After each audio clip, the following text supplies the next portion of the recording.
I'm from Florida. I'm a hillbilly redneck motherfucker. Bub is out of his friggin' mind. You guys love us because we're just a bunch of fucking heathens. Really, I'm serious. Let's get her done.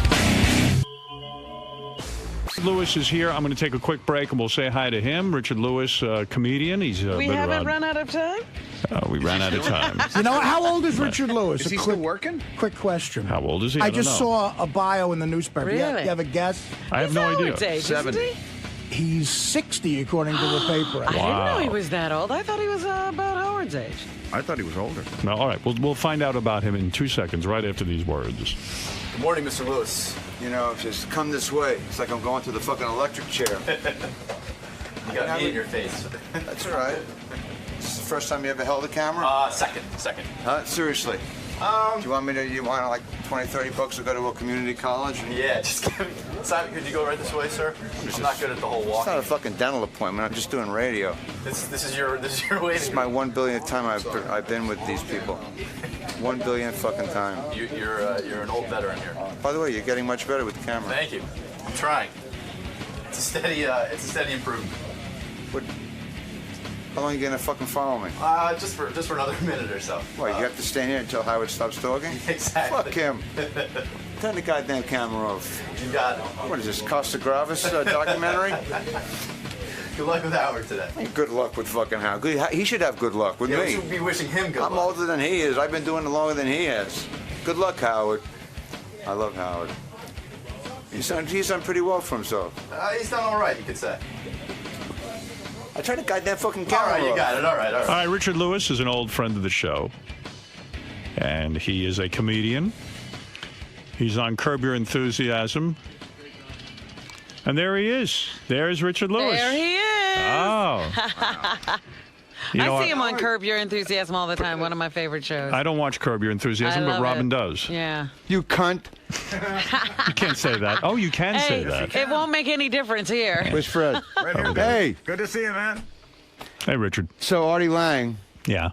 can I walk around here? Do whatever you want. It's like a nightclub. This is unfucking believable. Go ahead. Walk around. I'll walk around too. Go ahead. You know what you need in life? Balance. Yes. When I heard you say you needed balance, I know you do? have 25, 30 years. Right. You Have need you balance. Hey, achieved turn that. What balance? is this? What is this big band shit in my fucking head? Yeah, turn that off. Go ahead. Let the guy Where's talk. Artie Lang? I'll tell you something right now, you motherfucker. When you say that you saw me at Carnegie Hall and then you saw these specials and then you wanted to be a comic and then Right. I hear you were fucking bullshitting in here. What? Oh, he's still working? I didn't say that. Don't try to be I a did don't not be a say fucking that. asshole. Have a little Fred fucking said that. Oh, Fred you said did? that. Yeah. Oh, Fred. said it. No, Fred deserves to say it. I thought it was you cunt. How are you? Good to see you. I feel great. Congratulations on every, What Richard- about the Nehru Jack? Richard just shook my hand, so I've got to put some gel on it. Babe, I Oh, need some no. gel too because I touched my own fucking hand. I don't want to do I it. knew Fred's impression of me would get me in Fred, trouble. was that really you? You Richard, cocksucker. I knew it would be fucking you. around. Richard, Actually, I like the Where do Nehru I Jack. sit? Here on a you couch? sit down. Are It's like you the Tonight Show? Richard? What the fuck is this? Are you? Do you have OCD? My spies out there Yeah. tell me you do have it, right? Yeah. did he No, do? I'm obsessive compulsive and anal retentive. No, but I'm being serious. You checked your sunglasses like 20 times in the mirror to see how you looked. Is that a No, it compulsion? wasn't. No. Why did you check? You want to know? Yeah. Because I had a cut cornea last week and a hernia a month ago, and I'm just feeling everything hurts. Oh, You is ever have that a hernia, by the way? I've never had one. No, I hear they're very painful. Well, if you don't know what it is, I had a gig, a concert in Florida, and I took a shower, and just a half hour before the gig, naked, looking in the mirror, you know, because I have OCD, Right. and a fucking grapefruit. It looked like a grapefruit came out of my groin, a bump. I thought I had cancer. Oh my Wow. God. So I went on stage and I told the audience that I'm dying of cancer, and this is my last. I swear to God. And I said, you need to laugh because I'm dying of cancer. So, you know, no, if it's a lump growing out of your fucking balls, Oh, it's scary. And, is it painful? unbelievably painful. So they laughed. It was the greatest concert in my life. If I just touched my forehead and I scratched like a mosquito, they fucking stood up and applauded. In other words, this was reality coming off on the stage, and people were laughing. Meanwhile, you're worried out of your brain. Yeah, no, and I had to fly all the way back from Florida thinking I was dying, and then when I found out it was a hernia. Well, you're a Wow. hypochondriac, right? Huge. Yeah. And so you go to the doctor. Did you have 22 MRIs? Is that true? Wait, for the hernia? No. Yeah. Someone told me you were so paranoid. Why Did have Fred you say had that? You 22 cunt. MRIs? Did you have 22 MRIs recently? I've had them probably within the year. An MRI is a very severe thing, You're right? going to die of the radiation. Yeah, your brain is glowing. No, I walk around them. I don't go in them. Why do you have so many MRIs? Listen. I hit 60, man, and every time I feel a fucking, even if it's like a headache, I think it's a tumor. Well, you look, and you. But nothing's wrong with you. Nothing's happened. No, I just had a physical. Yeah. And they say, all right, but you don't know what's going on inside your stomach, your spleen, or your balls. Are you afraid of dying? No. You're just afraid of getting sick.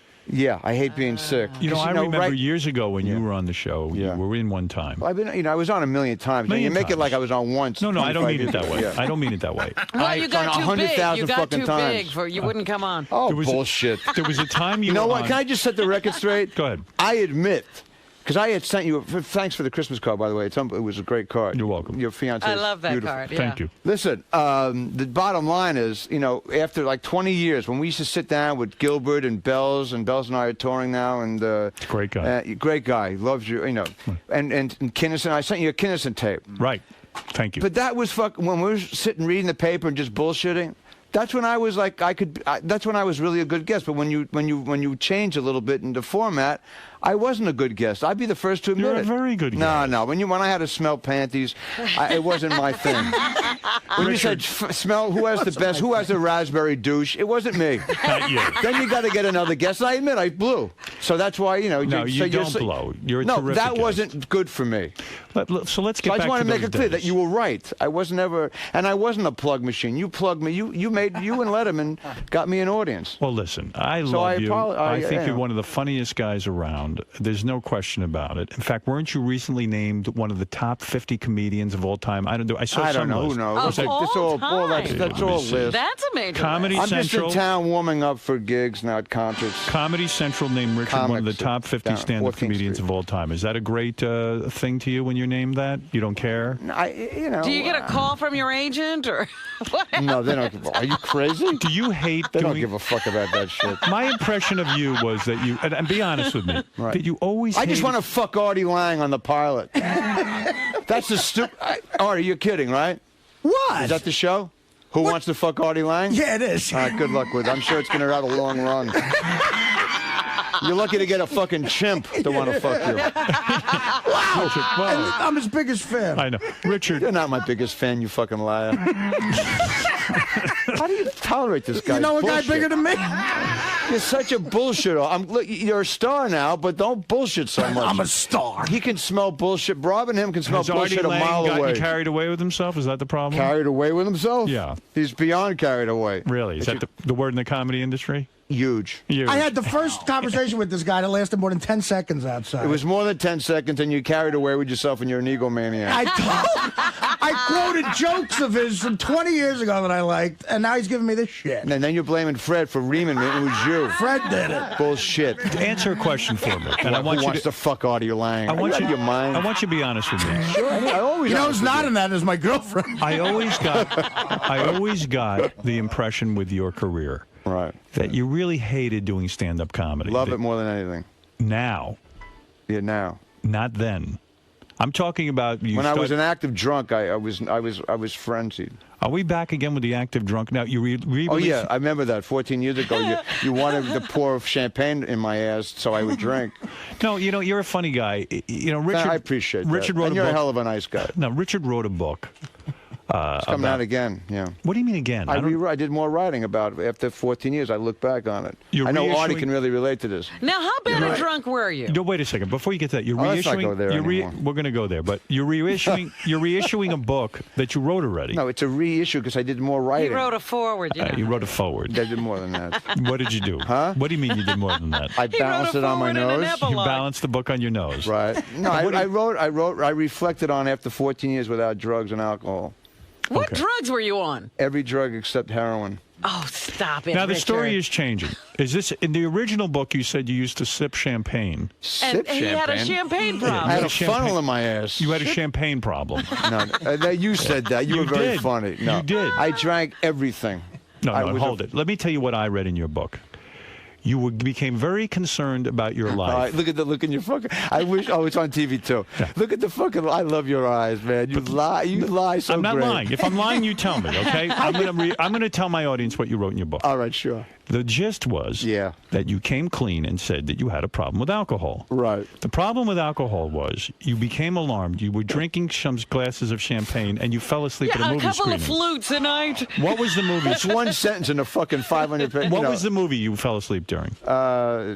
Tom Hanks movie with the baseball team. Yeah, everybody fell asleep in that movie. We all have a problem. You were not the only one who fell asleep in that movie, Yeah, by but that's the way. because I had That was no reason to go to rehab. All right, but you became concerned you would drink a glass. That wasn't the reason I went to read. I was a drunk for 20 years. You even described that you had once drank a whole bottle of champagne. Right, all by yourself. Yeah. You're Now, trying to trievilize a drunk's life. Fine, I don't give a shit. no, but I'm saying you really. You just are saying you were no Artie Lang. Now in the new book. What do you want me to like start boasting about better stuff? No. Hey, crystal meth, is that? But you am never. did crystal Am I on meth? your A list now? But you never spoke about crystal meth in the original book. I didn't. No, you didn't talk about cocaine. I blame the editor. Oh, I did. I bottomed out on crystal meth and coke. You did? Yeah, You it's in never the told fucking me book. that. You don't. You only read the index. You to told see me if your name is in champagne it. you had a problem Crystal meth? We never heard that. with. Where'd you grow up in the South? Oh wait, did I say crystal meth? Oh wait a minute. I got. There's other problems getting old until your fucking brain goes. Did you What's ever? that coke? What's the other? It's not coke. It's the Speed? You mean like No, not speed. Heroin? What? No, not heroin. crack? No, crystal meth. Crystal meth you did. No, wow. it wasn't crystal meth. What was it? Freebasing, you Do mean? you No, know? no. He was, what were you? It's like it's Sniffing coke. glue? No, it's coke, but it's a little. It's cut. Crack. No. What did you do? What did you Tell do? everyone what you did. Freebase? No, I didn't have a freebase. It was any kind of liquor. And the champagne only at bar mitzvahs and weddings. But what's that? What what's liquor? That, what's You that, can't what is that even. stuff? What stuff? No, you snort it. It's not. It's Amyl nitrate for your no, it's asshole to cocaine. get It's loose? like cocaine. I can't think of the name. I'm blanking. Oxycodone? No. That's all. It sounds exactly I like get cocaine. Oxycontin's only for when you get your teeth Poppers? cleaned. Whippets? All right, I gotta slow the conversation. Yeah, really, down. calm down. I want. It's too much going on here. Yeah, it's not my fault. No, it doesn't I'm seem trying that. to guess the drugs. Have you rewatched A League of Their Own Sober since? Did you ever see the movie after you fell I asleep? don't think I did. Okay, so what you This was a described. bad memory.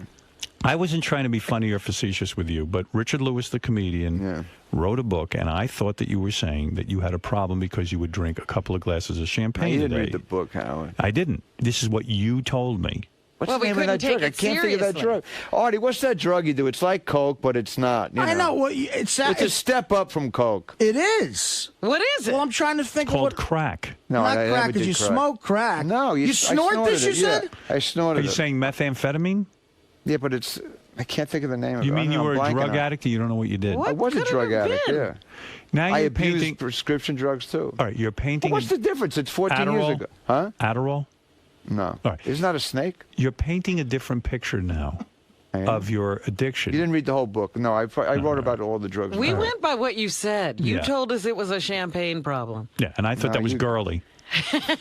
I know you did. I did. I was You like, had 5 bottles of champagne for the Today Show. It's a problem. you had 5 bottles of champagne before. Many days. The problem is you have to pee every minute.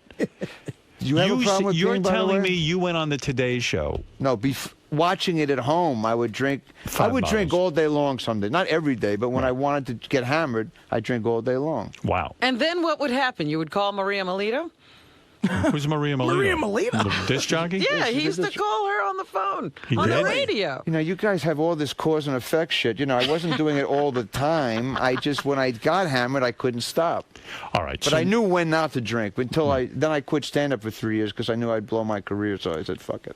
okay. So this is a serious addiction. I didn't realize it was that serious. Yeah. You kind of painted a trivial addiction I did, in really? the past. Yeah, you really Well, did. reread the book. It's coming out. All right. So the book is coming out, and you've written a new forward for it. And afterwards. and Was then this during afterward. the time that you used to do your writing in the Four Seasons restaurant? I or the drank bar? whenever I wanted to drink, but that was, sometimes you can come up with, like when they say rock guys come up with a great lick. But I know enough. We all know enough rock guys. If they have a drug problem, that they can come up with the same licks, if not better, if they're not fucking loaded. That's all. And now I don't preach. I don't give a shit. My life. I should be dead. Now I'm not. I'm here with you. That's all. I can't Big believe fucking this. Deal. You hit it very well, I guess, is what we're saying, because we never really knew you were. Well, I that wasn't always messed drunk up. when I did your show. I did your show a million times. But you were always one of these guys. Took care of himself. You were in the gym working You were out. punctual. You were responsible. No, you were a good drug Yeah, addict. when I had days off, I was a good drug. Now you were always a bachelor. You were very anti-marriage. You never, you were a playboy in a sense. Well, probably. Right. And now I hear you're married. I didn't You even got know. married? I got married about 3 years ago. Yeah, Wow. I met a woman about 10 years ago, and I said, "This is it, man. It's either now or never." So I have no children. Right. I didn't want to have any children. All I wanted to do was make people laugh, and Would you be a horrible father?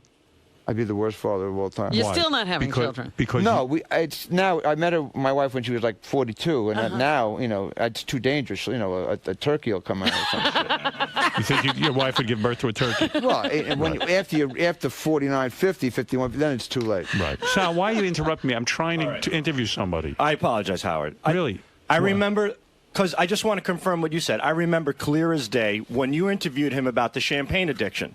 Yes. Back then, he didn't deny it. He didn't talk about drugs or hard liquor. Yeah. Well, that's my point. So I think, personally, adding pages to the book and everything else, I think this is some gibberish. I think this is a bunch of bullshit. He's trying to come off as an edgier guy because he would have admitted it back then. He said that if we read the whole book, we would have seen that. No. But why are you interrupting me? Because get out of here. Get him out of here. I'm getting really anxious. Yeah, I'm getting anxious. That's how a lot of people get around. Will was telling me he was doing the research. Do you know how many pages have been added to the book? How many? 4.5. 4.5 pages. Wow. Yeah, 4.5 pages of bullshit. That's what he should. That's my point. I mean, this guy's trying to come off. I like Richard Lewis, but he's trying to come off edgy You do? because if you Doesn't sound that way, you fucking idiot. I love you on Curb. And that's about it. But the thing is, no, Get another out of here. thing. Can No, you the leave? point. Get him out of here. Get him out of here. Please leave. Okay. I'm So asking. how is it to talk to a You're guest? coming in my guest. You're He still insulting No, I me. doesn't love the guy. understand. I'm trying to say. I don't want And then your you just fucking love. insult him. I He doesn't apologize. want your love. The point that I'm trying to make, Howard, please, for a second. No. Is, I heard it. Here's your I'm trying to be edgier. I'm not. I wasn't a member of Kiss or Motley Crue. Is that what you want me to say? Who sent you in The here? fuck is this guy? A messenger from hell? Who is it? It's exactly what he is. Really? All right. But those 4.5 pages must be dynamite. No. It's a reissue. I wrote it after it. That's it. I'm not making anything up. But the drug thing was all in the book. Okay. All right. Everyone. And I calm down. bottomed on cocaine for 4 days. I holed up. I lost about 15 pounds, and I went to the ER, and I almost died. And you went to a rehab. Yeah, but I bolted from the rehab. You bolted. Yeah. Well, so And now how did you- you kick the drugs? On your own? Yeah, I bolted because I was Because too you're embarrassed. you're I a was ashamed. sensible guy. No, people said there's Richard Lewis. I was embarrassed. You were. Why were you embarrassed? Well, you have a lot of shame when hey, there's that Richard Lewis. He's a drug addict. I just couldn't take You it. were ashamed of that. Yeah. So when you had to stand up, you'd say, "Hi, I'm Richard Lewis. I'm a." I'm a recovering drug addict, alcoholic. Wow. But now you go around. You do help other people, right? Yeah. You do. What do? You lecture at rehab centers and things. No, I just call people. I meet people with drugs. You're a drug sponsor. addicts. You're an AA guy, and you sponsor There's a people. lot of different ways I do. You help people. Why not? All right. I'm not I'd putting- like to help Artie, but he's I hope he's on a lost cause. Right. So you think Who's he's a this guy? Who's Marley's ghost son who just fucking walked in here with the chain? I knew- tell you the I- truth, see, it's I like- knew. That I really knew- fucking That's gonna aggravated bum the shit you out of me. out, this right? guy. I know. Get it out. I'm here to see you guys. Now, all That's of a Sal, sudden, the stockbroker. I don't give a fuck who he is. I know you for 26 years. I don't need some strange guy to fucking judge me on your show. Absolutely. When I did your show, he was in second grade making fucking blocks. He was. You know what he is, Richard? He's a fan. That's right. No, he sat didn't there- sound no, like no, a no. fan. He used to sit and listen to all Yeah. of us on That's the show fucking Jack together, Ruby's right. nephew. That's who he was. I'm sorry. I know that can throw you. I know. Well, I don't like people fucking judging me who I don't know. If he I mean, knows that me, is aggravating. then I can. Don't you think? Yeah. The If guy's I coming like in the and guy, doing- he can say, "You piece of shit." I go, "Fine," then you're a piece of shit, and we can shake hands and go out. I'm happy you're here. I'm appreciative that you come and do my show. And he walked in and ruined the moment. Let me talk to you Yeah, about we were in the something middle else. of a conversation. Yeah, I'm trying to have a conversation. People walk in here all the time. They interrupt my conversation. I'm trying to have a conversation. You see? Thank you. See how offended I am? Look how quiet I am. I'm a different man. All right, listen to You me. used to call me a plug machine. You used to plug me. Sal, I never why are you plugged back? Where are you coming What is in this? here for? Will just said you want me here. No, I don't want you. You offended. Apologize to Richard Nah, right he now. doesn't. No. Listen, Apologize. have a good career. I do apologize, and you are a legend on the show. The only. All right, thank you. Goodbye. Good. The only thing.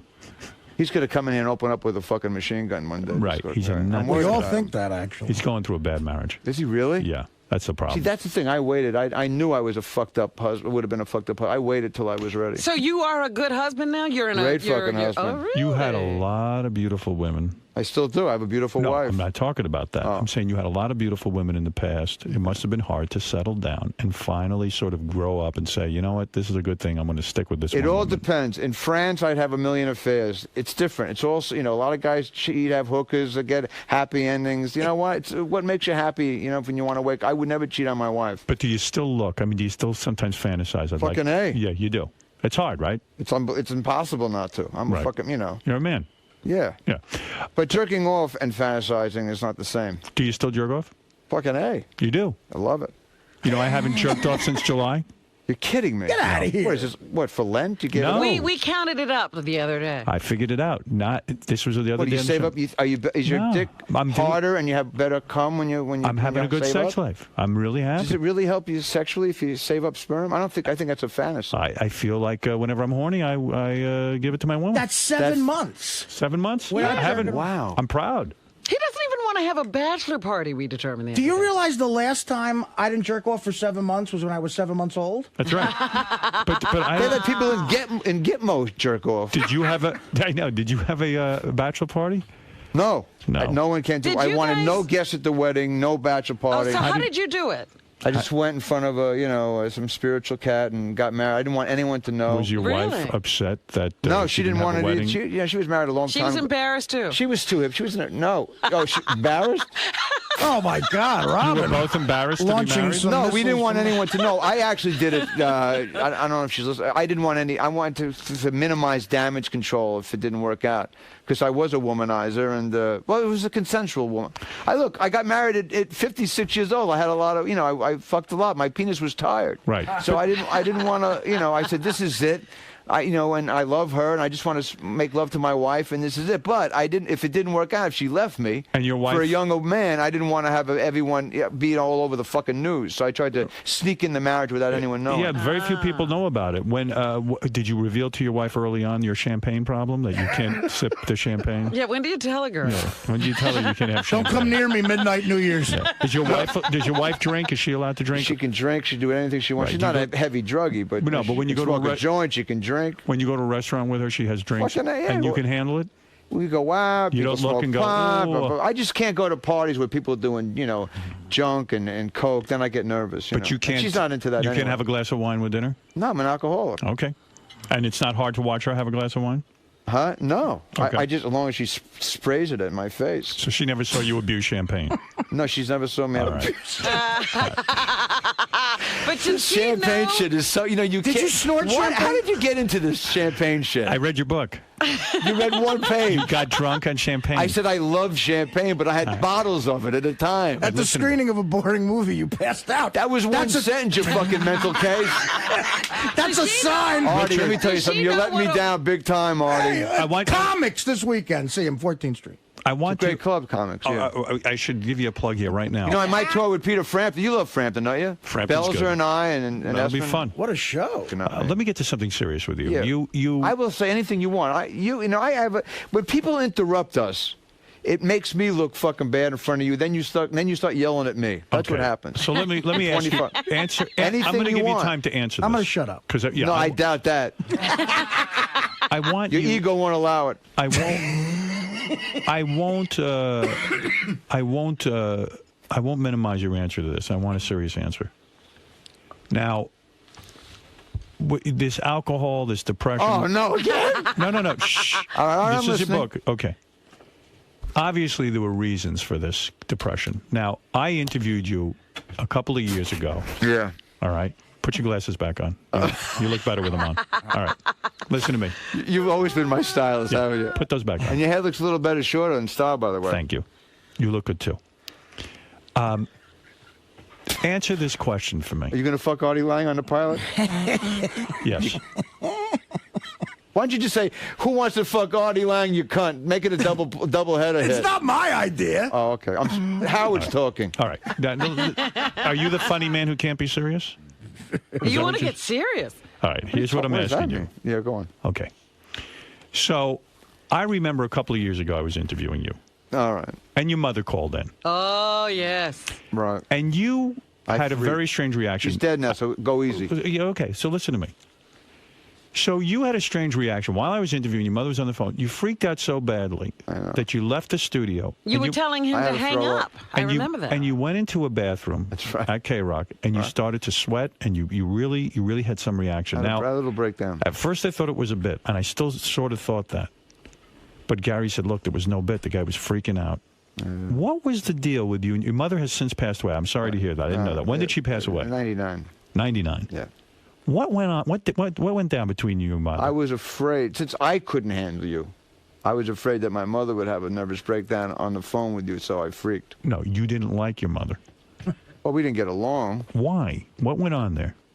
Well, now you can talk about it. Well, it's an old joke, but it's true. When I got the Tonight Show, when Artie was one, yeah, Mr. Big Shot. You were on with Johnny Carson? And I said, Mother, I'm on the Tonight Show. And she said to me, who else is on? Oh, my God. So that started the whole ball rolling. Then I went right to the Rainbow and got hammered. So she was a bad mother?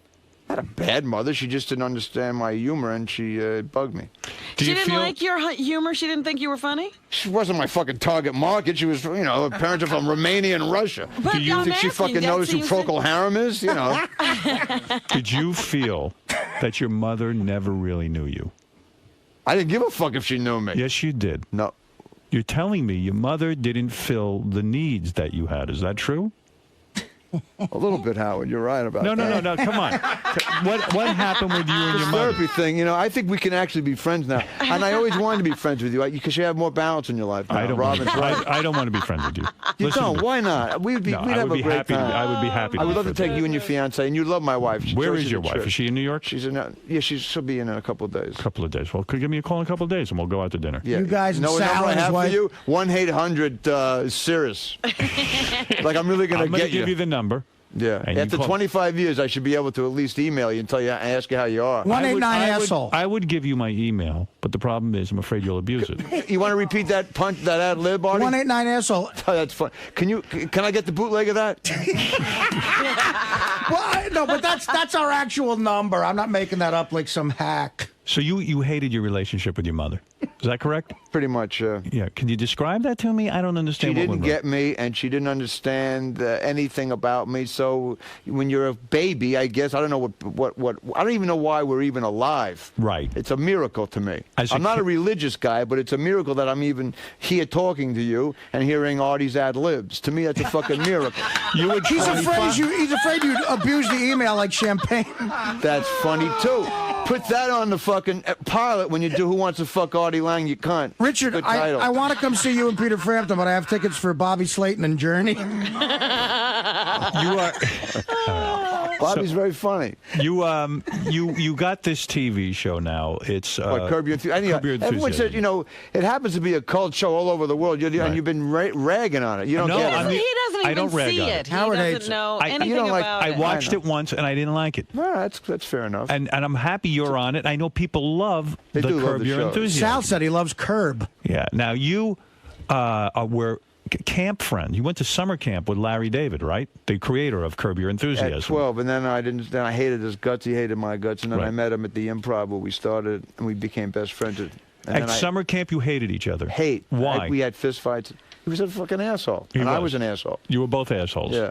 And then later on in life, you became friends when you Best became friends, comics. and then one day I looked in his eyes. 13 years later, I said, "You look very familiar, like Roman Polanski kind of time." Right. And I said, and we retraced our childhood, and when we realized we were the same fucking assholes at 12, we freaked out. It was like 1,000,000,000 to 1 shot. He put you on the show, and then he did you the biggest favor in the world. He made your television girlfriend Tia Carrera. Is that correct? Boy, she's something. And the critics were critical of this. They said, why? They said Richard Lewis could never get Tia Carrera in real life. I didn't read that fucking article. Yes, and they said you dreamt that fucking review. No, they said it's unrealistic that Richard Lewis could be with Tia Carrera. Well, Did you know that? You know something? I don't know.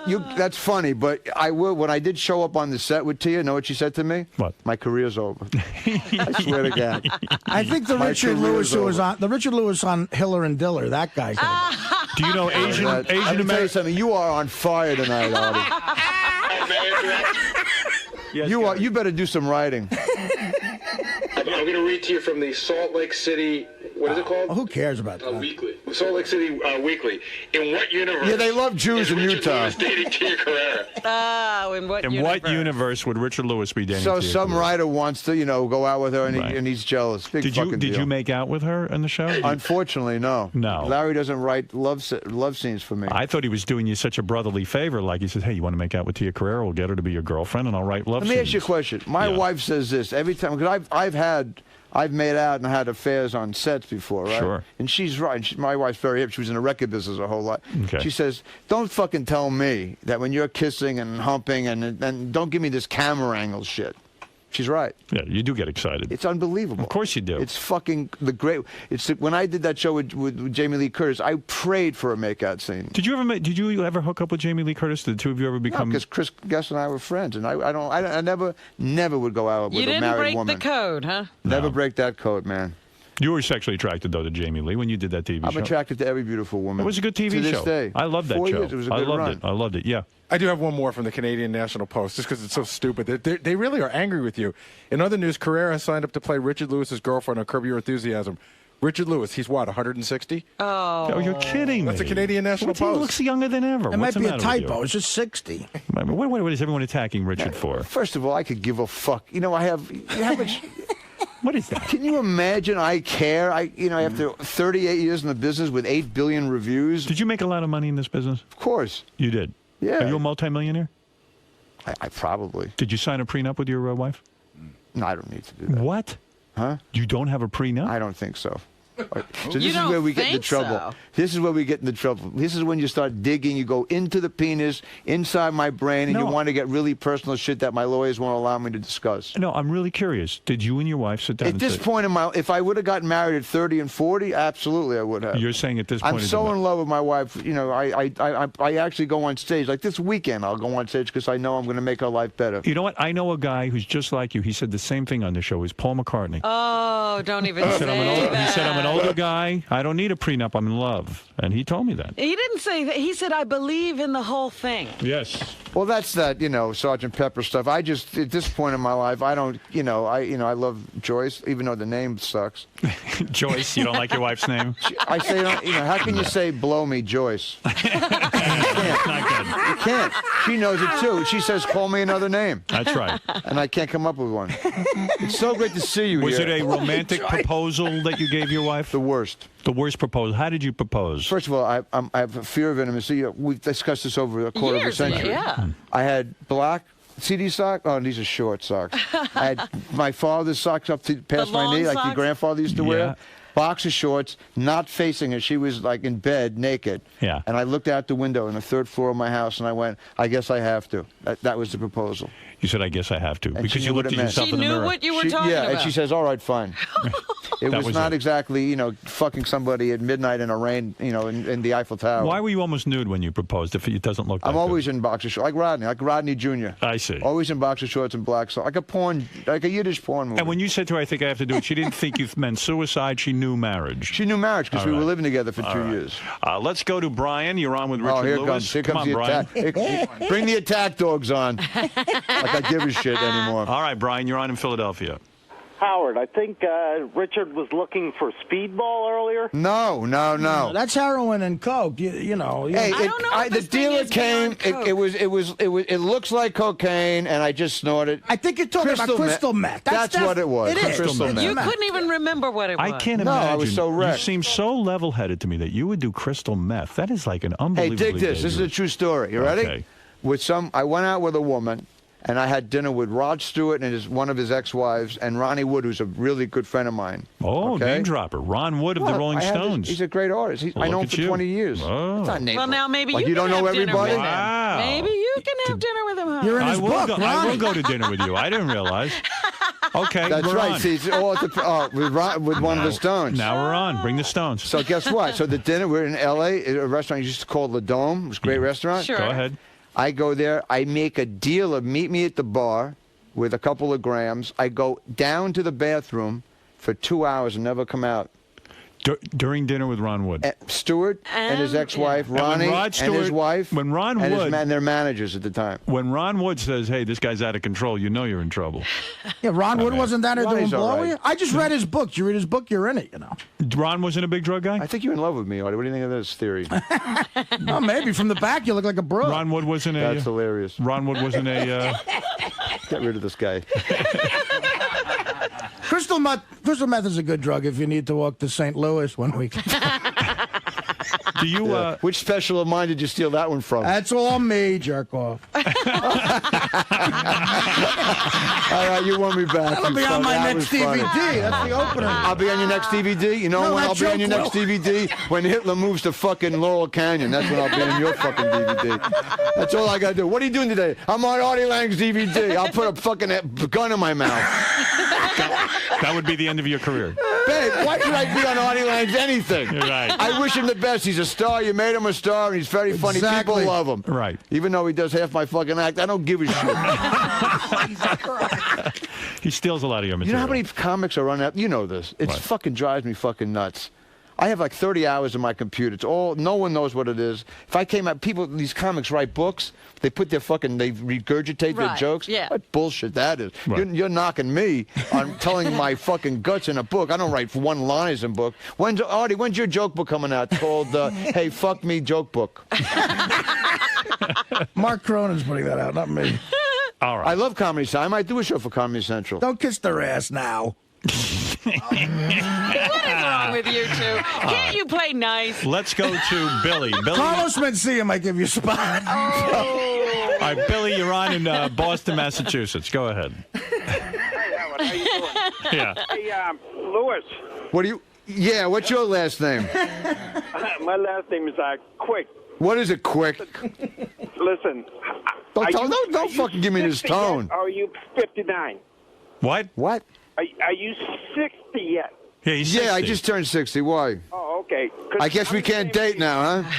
I'm the same age. We're officially old people. Listen, I That's followed funny. your whole career, and I just want to say hi and say that you are one of the most underrated comedians because I think you're brilliant.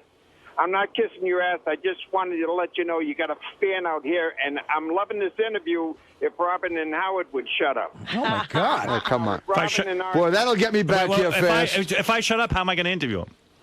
No, not He you. meant Robin and Artie. Oh, well. Robin and Artie. Hey, you know, look, now he's going to obsess that you think he's underrated. Why is he Mike, underrated? Mike, you're on the air. Hey, how many women have you been with, Richard? Oh, he's Do been you have a tally? he's been with a ton of them. Well, you know, I don't know. Who the fuck cares? You know, It's a lot. it was consensual. Well, I wasn't a rapist. You sure? At what age? Yeah. Well, I did have a blackout, though, with one woman I went out with for 4 months, and I met her, and she looked familiar, and we went out for 4 months. We were a couple, and I had no recollection. Were you a bad boyfriend? I mean, were you abusive, not in the physical sense, but in the sense that you were emotionally distant, that you would cheat? I and that cheated you a cheated lot, almost on everyone, yeah. You feel bad about that? Horrible. Yeah. But I called the people that I cared about and told them. Do you think it's because you hate women, you hated your mother, that you were angry with your It's like mother? a shrink now, Robin. It's unbelievable. I'm asking you. I'm asking you. I know angry? exactly why I did it. Why?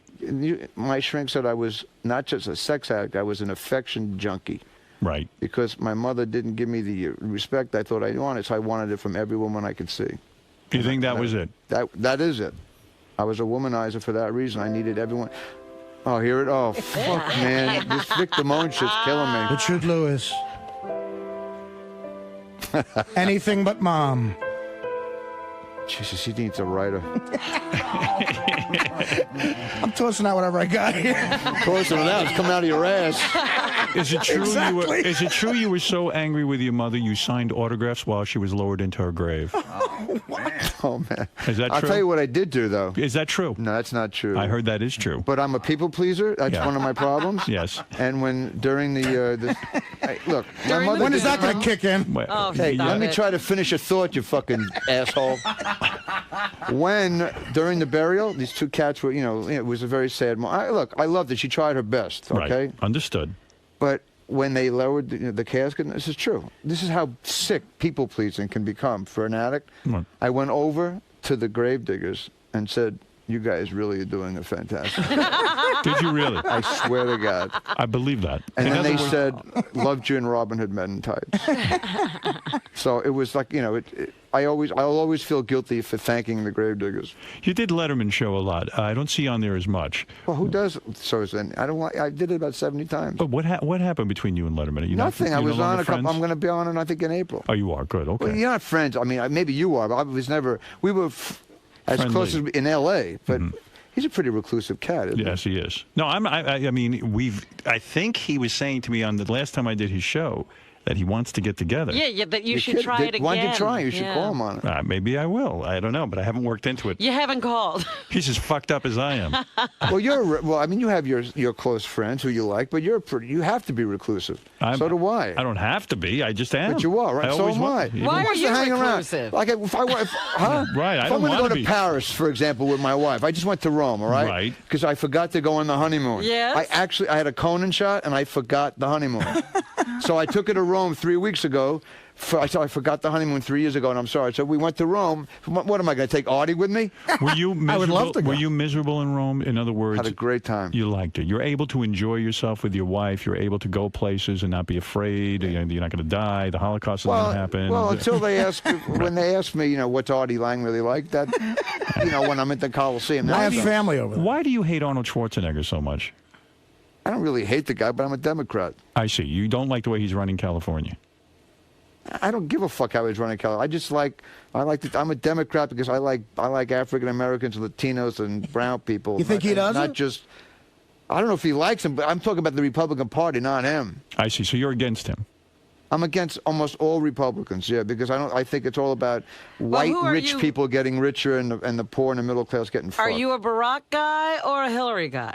This time I'm holding out. I worked hard for the Clintons for 12 years. Yeah. But this time I voted, but I don't want to stand next to anybody and lose anybody a vote. I want the White House to be Democratic, so I'm holding out until. Who would you like to see in there more, Barack or Hillary? I'm not saying that thing because I don't want to hurt. I don't want. Why are you afraid? You Because have a there's preference. You pull I'm the not lever. afraid. I'll answer you. Go ahead. Because every time I would do photo ops with people, whenever you see a photo op with like a star, it ruins now, it. Anyone who hates, I'm a fucking very.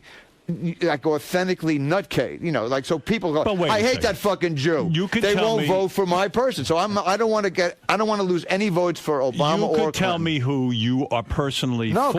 because millions of people hear you. I don't want people to go. Lewis likes him. I'm voting for I her. could tell Lewis likes you- her. I'm voting for him. Really, people are that crazy. People hate you that much that they would. Some do. That's why I like my career. People either love me or hate me. Can What I am tell you something? Why are you Bob Hope? Are you Bob Hope Stern? No. Of course not. I'm Howard Stern. That's right. So you're your own man. And let me tell you something. Artie Lang appeals I have to no everybody. problem telling people I'm for Hillary Clinton.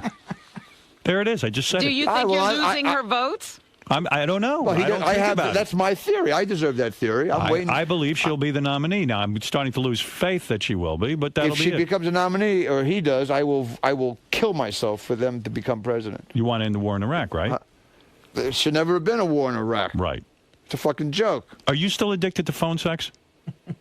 Not as much anymore. But you got an because ear I'm married. infection. But what do you- if my wife What do you called mean me, not as much? Yeah. What do you? You're still doing it? I think I did it maybe once or twice.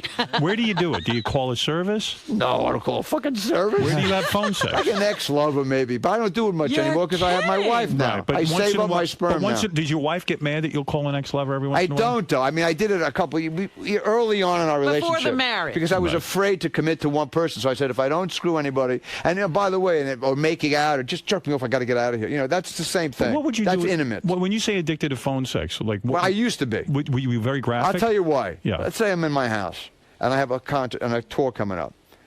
When you come in 6 seconds, however long, I never timed it. I'm not like I don't wear a referee shirt when I jerk off. The point is, Right. Go ahead. once you come, you're fucking done. You can work on your material. You can go out and have a fucking risotto. It relieves you. Otherwise, I'm not 70 miles away with some circus clown in high heels, and I got to tell her, listen, I don't really love you. I know we just fucked, but I don't. I'm not putting I don't you like. down. That's I why. understand That's why it's such a great thing. All right, so you'd have the phone But it's sex. harder to do it with a voice who you know than just yourself watching, watching the news, eating pizza, jerking off in a hotel room. You feel like a fucking mental case. Are you very liberated during phone sex? In other words, you can say anything to a woman? No, it's totally selfish. I want to come, but I need... But what do you need to hear? Well, at the time when I did it, I wanted to feel connected to a woman because I didn't want to... I had So was it sex talk, or was she just talking? I was a womanizer, so I gradually said, all right, I'm not going to go over their house and use them. Would you use the word cunt in this? No, I hate that word. You do. Would you say I love your pussy? Oh, when I'm fucking? No. No. When you're having phone sex. The phone sex. Yeah, I'm pretty last hanging with Paris. I like dirty words, yeah. You do. So you call up a girl and you say, oh, well, I wouldn't say this. I don't like that word. That's stupid. I would giggle over it. That's like a limerick. You would? What would you want? What would you say? I can't imagine you naked on a bed, but sprawled out with a phone. Pretend we're making No, I put it on speaker. All right, I'm the girl. You ready? Here we go. Pretend. Yeah. Close your eyes. Fuck me, you cunt, you fucker. Oh, my cunt you pig is so... fucker, you pig farmer. Oh, okay. Now I can see why you got turned on. Oh, Last Tango in Paris. Rent the movie. It's fucking unbelievable. You pig fucker. Well, what's hotter than you pig fucker? It's you know, a lot of people don't know this. You know who Richard Lewis banged? This will be... Anybody a fan of Deborah Winger? Of course. No one knows if I ever met. We went out for a couple of weeks. Well, come on. What were you busy doing? You had sex with her. I don't have any recollections 30 years ago. Hello, Richard. This is Deborah Winger. Want to have phone sex? Do you still call Deborah? Are you on champagne? Friends. Have you seen her lately? Are you on 2 glasses of champagne right now? I want you. Let me tell you something. It was better fucking on when I did do drugs, on ludes and on booze than on coke. On coke, my fucking penis turned into a fucking salmon. Ever since I can't find the man who's had 22 MRIs. I love that. I'm trying to get him worked up. You mean you don't do MRIs? You're a fucking germaphobe. No, I don't do the MRIs. He's even afraid of those machines. Those machines are dirty. He's afraid of German. That's right. People are in those. Let's go to Double A. Double A, real quick. Go ahead. What's going on? Put me down. How's it going? What's going on? Well, I'm enjoying this interview very much. Welcome back, Richard. You're classic, bro. Richard's the best. Great fucking interview. Thank you very much. Okay, let's go to Ken. That was Double A. Go ahead, Ken, in Lighthouse Point. One of the best interviews of all time. Hey, Richard, thanks for your honesty and all this. Season, what was it, 5 in Curb Your Enthusiasm with the whole kidney issue? Yeah, I love that. Yeah, season 5. One of the Howard wouldn't know, though. I never saw it. I know.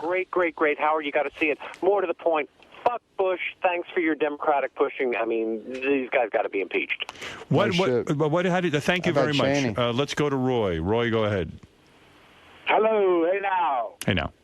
Oh, what's going on, guys? Good interview, Richard. Thank you very much. You guys are kicking ass. What's up, Artie? How you doing? What's up? All right. Thank you for the call. It's about Richard today, sir. Hold on. Suboxone, Artie. We love it, man. It's the shit. Thank you. Stay on it. How about... I love it. What Have is a he good on? one, guys. Subutex. Subutex. Some people call it Suboxone. Artie, do you sell your DVDs at the show and sit in the back at a table and? I don't. I have a girl who does that. That's so fucking embarrassing, man. You actually sell merchandise? Like, buy my DVD, you just saw me and you can hear the same shit again? Well, we're not all like you on anything but love. I mean, come on. What the fuck? I got money. That's funny. That was 20 years ago, you fucking mental kid. Exactly. Just be quiet. I'm here with... I haven't seen these guys in 20... me then. Well, just don't talk. Do a crossword puzzle. Jerk off. Get out of here. Take a shit. So, pitchers and catchers reported today. I got more important shit than listen to you. When I'm at comics this week, I'm talking about you all weekend. Comics. I might show up and sell a place out for you. If you show up, I'm going to fucking strangle your ass. Because you're going to just steal shit, man. He's there to steal. He's there to take material. Right? This guy came into the dressing room. He was very he said it was flattering. I could, you said the joke. I could not have been more complimentary. You shut up a minute. You said it exactly the way I said it, with my inflection, like as if you memorized. I have like 30 hours of fucking shit out there, and you probably know all of it. I got the Odd Couple. I'm getting your fucking memorized too. I don't steal from them. Yes, you do. I knew it that well, where I could do the whole cadence. I knew the Odd Couple actors, and they fucking hate you. What are you talking? Even the people that do it in Summerstock hate you. Do you do a piece of Richard's act? Go ahead. I had the decency to tell him. Yeah. Last time he was here, I didn't get a chance to talk to him. But Richard has a special from 84 or 85 on Showtime. Absolutely. Honestly, it is the reason I wanted to become a stand-up comic. Right. And I heard him on your show. Every time he was on your show, I taped it. Every time he was on You're making him nervous. Look. What is happening? What's going on? He what doesn't happened? like this. He's going to throw up. Why don't you like what Artie's saying? He did this inside, too. He was squirming like a motherfucker. You get uncomfortable with I don't trust it.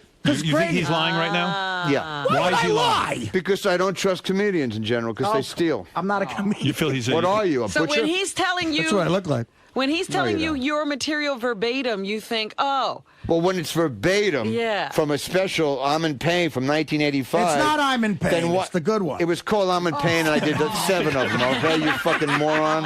The one on Showtime, the first I'm in one. Pain. I know the name of my own special, you cunt. The one from the Improv Thought you don't like that in word. L.A. But, okay, right, no, listen, so and then I told him, and I right, repeated enough. a couple. Howard, Want to shut- hear the joke I like? Go ahead, let me hear the joke. He's going to throw... All right, here's Richard's joke. I'm going to blow. Artie. Yeah, he really is nuts with this. What is going on inside of you? Tell me. Do you think he's your mother? You want What's going Sal on? to come back in? Oh, God. This therapy thing, Go ahead. we can really be friends All right. now. Not that we're dying to be, but I do love you. I Are love you still in therapy? Are you still going as much as you used to? Once a year. Should Artie go to Once therapy? a year? Therapy? You should be on a gurney now. First of all, rolled into a fucking rehab. All right, you know what? It 24 really- hours. Roll him in like really- Frankenstein. Fucking A. This is really fascinating to me because Greg from Howard TV had the camera on us, which was odd, but I barreled through, and I told him What do you how mean you much I barreled loved through? him, and it was weird. He really, Got uncomfortable. yeah, and I couldn't have been more complimentary. All And even right. like I saw him I at can't Carnegie. take- I saw him at Carnegie When Hall he- 20 years ago, and I told him, Look, he's getting upset. because of your show, I got Carnegie Hall, and I mentioned that on stage. And I saw Richard Lewis. Artie, thank you. I appreciate Would you it. I get- just What the don't- fuck? Because I've been fucked over by so many people. What? I'm not People one of like them. yourselves, and I People like trust you, all right? myself. And I don't know you. Why should I trust you? Oh my God! So this is all bullshit. This guy's a maniac. Poor Artie. Well, See, why Artie? should I? I do mean, you no trust offense, strangers? but- no Do you trust a offense. virtual stranger? I don't know what you're panicking about. That Artie is He's still... thinking that Artie has stolen his material. Well, I don't trust people in general. I'm a paranoid guy. No so it's not offense, just but- you. Don't be so fucking. think this is- No Again, offense, is- I'm the one who's being weird now. This goes No, I back, am. You're this right. goes back to your mother. Again, It goes back to she didn't give childhood. you what you needed. You mistrust society. You mistrust people. That's true. Artie Actually, looks like his mother? I know an amazing story about his mother that he told on this show. That Easy, if 'cause it's true, I'll leap it's over here and beat unbelievable. the shit out of you. I know. You told this story You on better the go show. slow.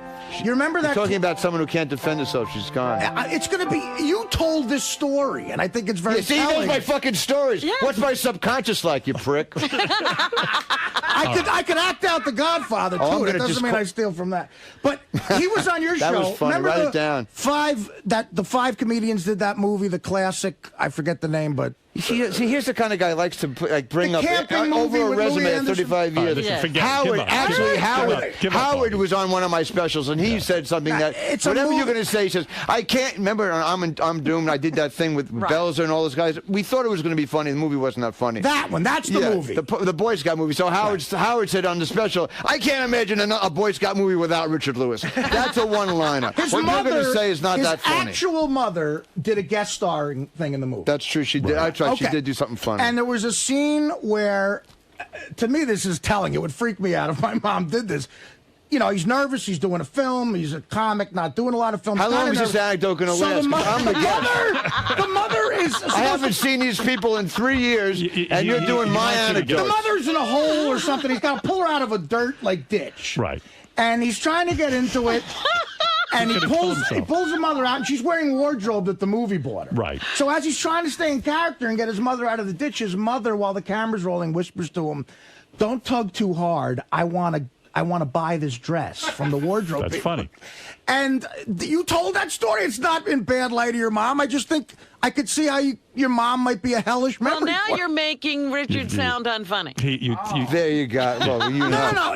No. You turned them off. You turned them off. You said. Let me do the one joke. Hey, why don't you tell everybody what I had for breakfast last Thursday, you fucking idiot? No offense, but what I'm saying is not exactly mainstream knowledge. I've watched you a lot. So who's asking for mainstream fucking knowledge? You should tell this story at the Borgata this weekend about Richard Lewis. No, you know what? Don't come see me at the Borgata. Yeah, close with the Blanche Lewis story in the fucking pond, you idiot.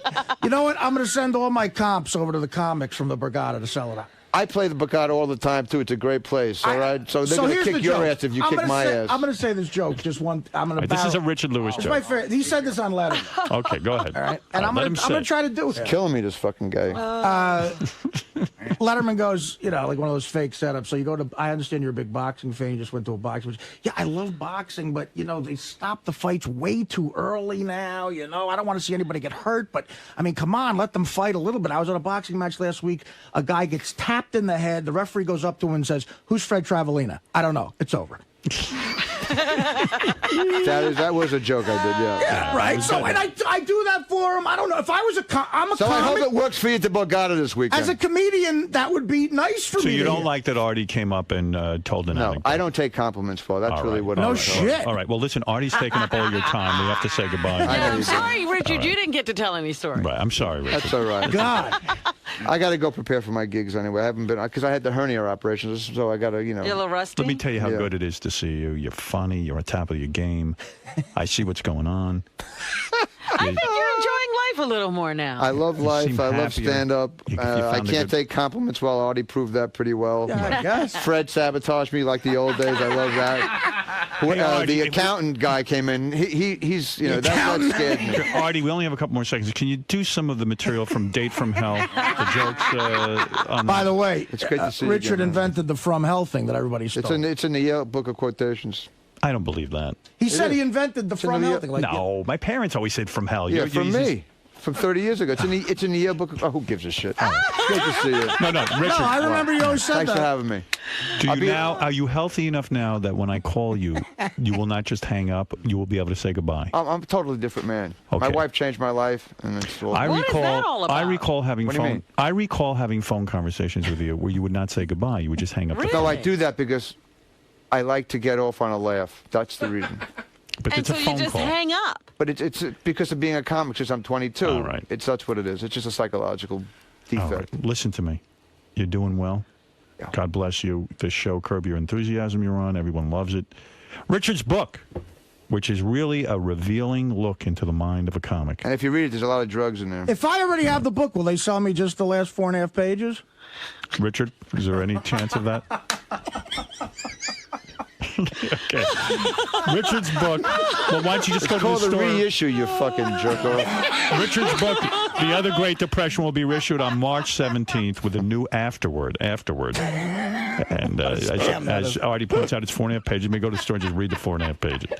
And Richard's documentary, Richard Lewis Naked, is Michelle available. Marks. What? Yeah, Michelle Marks is the film. All right, we don't know who that is. Richard Lewis Naked is available at richardlewisnaked.com. I love this I don't guy. get a dime from it. It's just a good film. And you're going to get my phone number, and I want you to give it to Ron Wood and have him call me. and I can- You go out to dinner, you guys, you and your fiance and Yeah, I Ronnie would and like his to be wife. with Ronnie and his I don't wife. need to be there. Yeah, if you don't mind. I'll pimp for Please him. pass my number I'll on pimp to for him. you. I know a lot of people.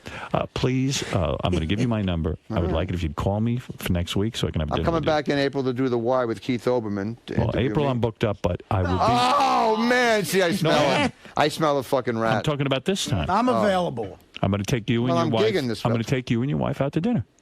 That's all. I'm offering. You want to get together or not? But I'm only in for a few days. I'm on tour. Well, how many days do we need? I mean, what are you talking about? What do you mean you booked You're up not in gonna- April? I'm here for 10 days in April. April, I'm not here. I can't He's see you in taking off April. the whole month. I'm gone. Get out of here. That's it. I'm leaving town. I'm going to fucking camp out. I'm camping out. I love you. I really love do. you too. Wait, Mine's great. I thought of the better way to tell that story from the movie with me. Yeah, well, do it in your fucking dreams. No, in April I fast, so I don't eat dinner. You don't need Anyway, to fast. Richard Lewis is the greatest, and you have to see. We're still on, Richard. You can't throw down He's the mic greatest, like and that. he gets uncomfortable when I say that. I mean, my God. Look at that wedding ring. Wow. All right. If you see him, don't say you like him or know a joke is. He told. He lost a lot of weight. He's very thin. Oh, it's great. He missed me. You can did. tell. There You can was a tell. certain love in his eyes. Yeah, because he respects me and I respect him, and he was now I think he's going to have me back a lot more because I did it for 25 years, and he doesn't know that I helped him too. He realized Now what he he had knows and what he lost. That's right. And you really gave it to I got Artie. to do the history of Howard Stern. Okay. Don't run. Good to see you. That was a great appearance. Thank you. Would you do me a tiny favor before you leave? A small favor. Don't compliment me. Jason's loves you, and he invited you to his bar mitzvah when he was 13. He went, so can he take a photograph with you? May I? Come on. Awesome. Thanks. Nice meeting you. Where's the camera? Right there. I went to your bar mitzvah? No, I invited you. In the hopes that you might show up. Hey, can you guys give me a picture with Artie after this? John, you got the camera on, bro? You want the manual? You never responded. It's be on the cover of Pharmacy Magazine. Sorry. Sorry about that. You happy? Yes. Oh. Thank you very much, dude. Okay. Really appreciate it. Keep dressing like that. Thanks. You too. How was it talking with Artie? That was funny. Artie's great. I like jerking him around. That's funny. So what I have to do, the history of Howard Stern? Yeah. You know, anything, you know, because when you do things for free, you want to keep doing more things for free. All right, what is this? Oh, it's me. Hey, good morning, everybody. What's happening, baby? It's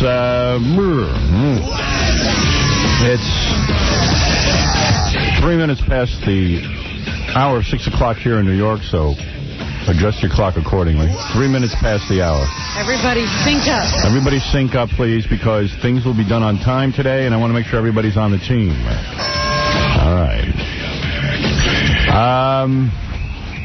What can I tell you? It's a Monday, and everybody is here. No, everybody's here. Everybody almost made it in. KC didn't make it in because he went, but that's all right. We don't need him. Because he went to Kentucky or something. For a homecoming. And then somehow leaves a message for Gary that,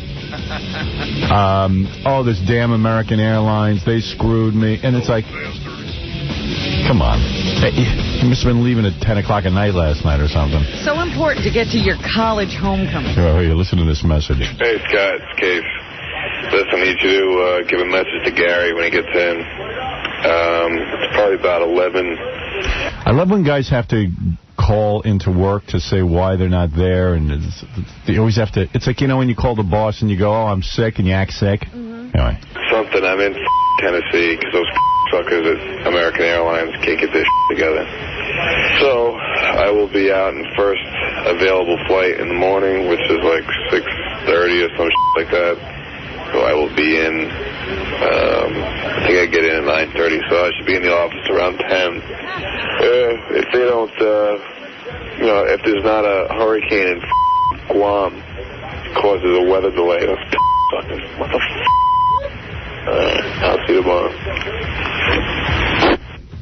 It must be like 2 flights out of Kentucky to New York. He probably booked himself on the later one. You know the story. The very last. Yeah. So he could party right until the end. There you go. With his buddies. With a bunch of guys.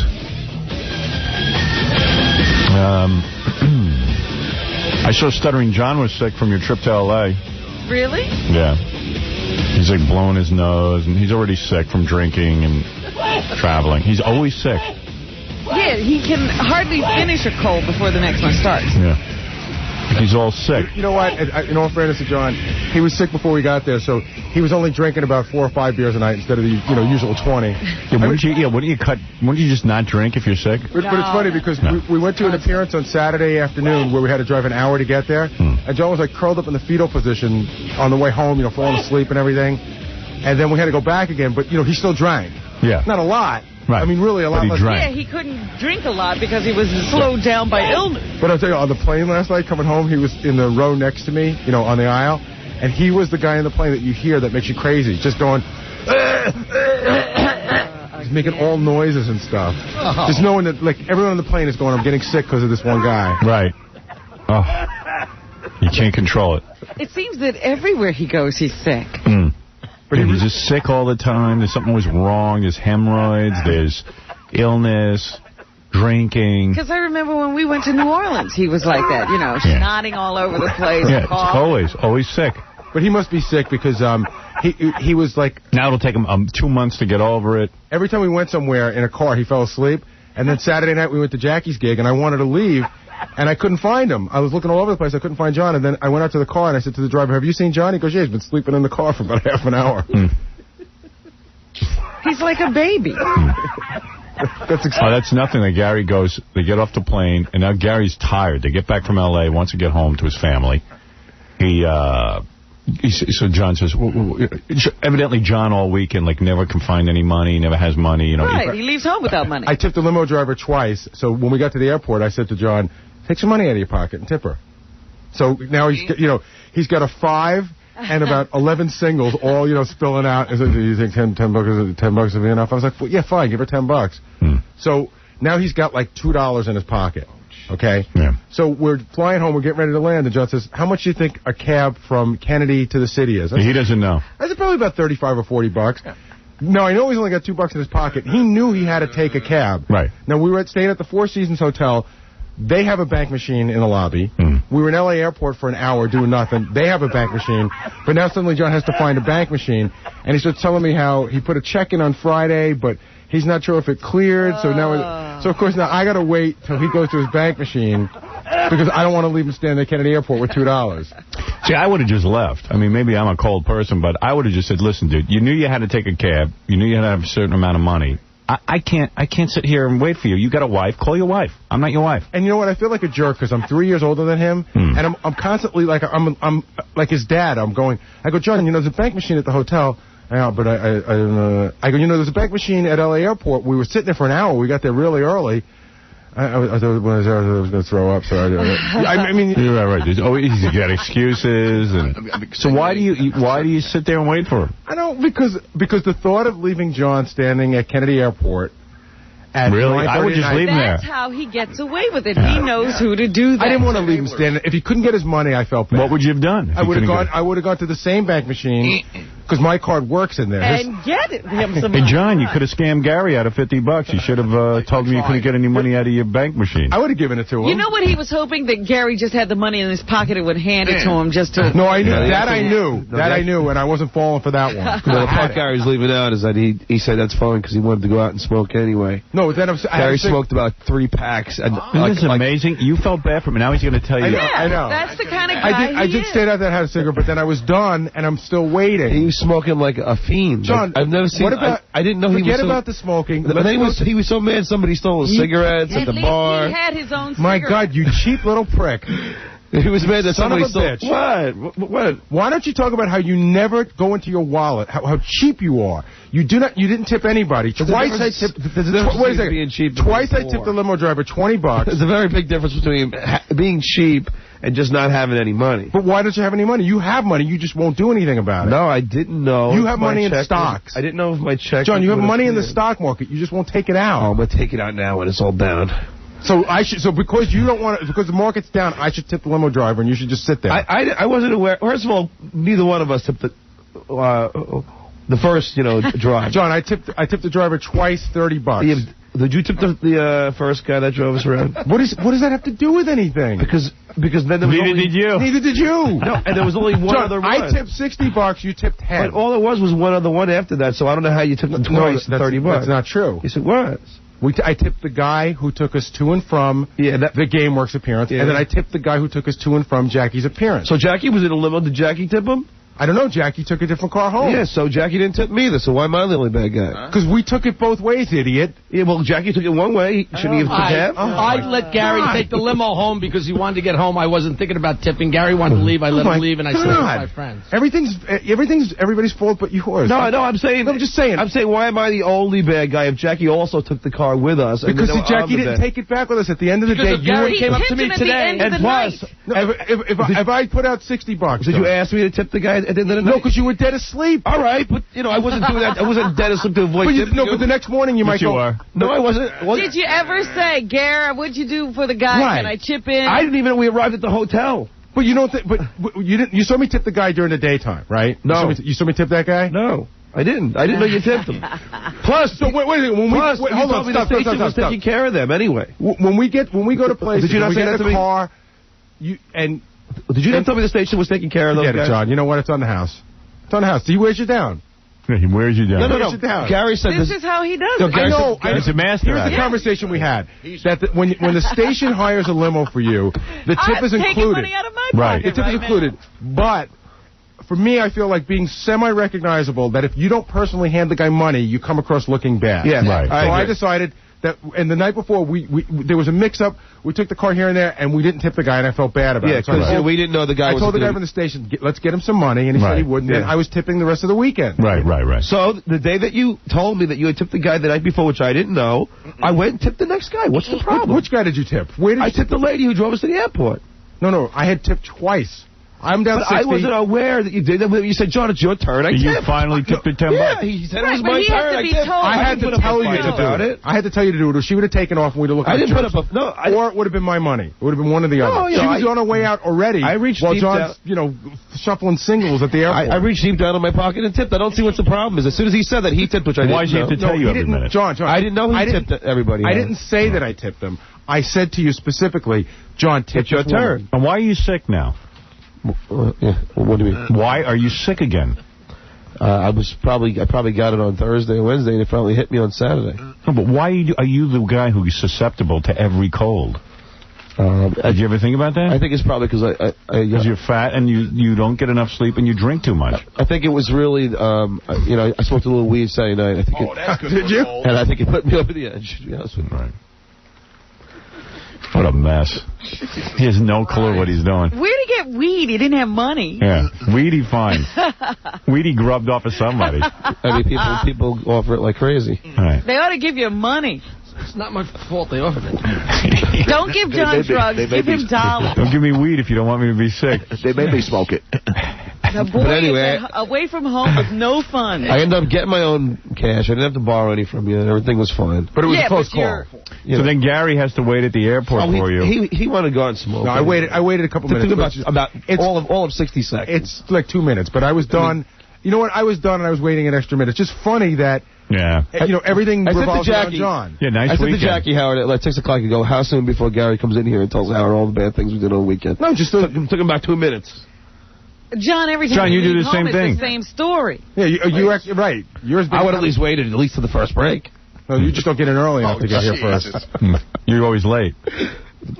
No. You're always late, you're always sick, you're always broke. I'm always here. You always have a cold, man. But you drank anyway out in L.A., right? No, this is my season-changing cold. Every time the season changes, I get a cold. It happens. Doesn't that concern you? That you can't go through the season change? The whole month of October. Plus, to be honest with you, Howard, you have kids. You know what I'm talking about. My kid has a bad cold. She got it last week. Yeah. It's only a matter of time before it hits me. I see. All right. In other words, every cold the kids get, you're susceptible to. Yeah, the new germs going around because in the kids' schools. you have no resistance. Does your wife have the cold? No. Oh. Okay. And she's around the kids a lot more than you are. And she's pregnant. She's pregnant. It's very difficult for a pregnant woman to get sick. Oh. Yeah, they got like armor. Oh, I see. If she doesn't take care of herself, she'll be sick. My kid couldn't find the ATM.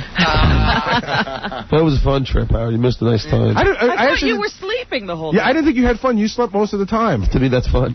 All right. But, it's just unfriggin' believable. What is it, Phil? Yeah, John, you're such a loser. Thanks.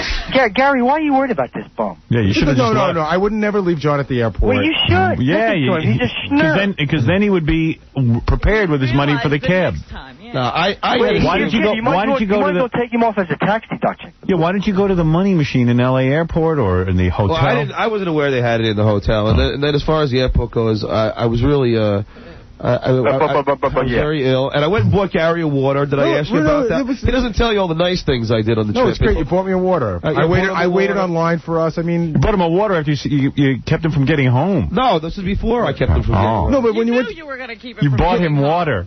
You went and bought him a water and took care of him. You have a weird thing. I think like a mental thing about not taking money out till it's absolutely necessary.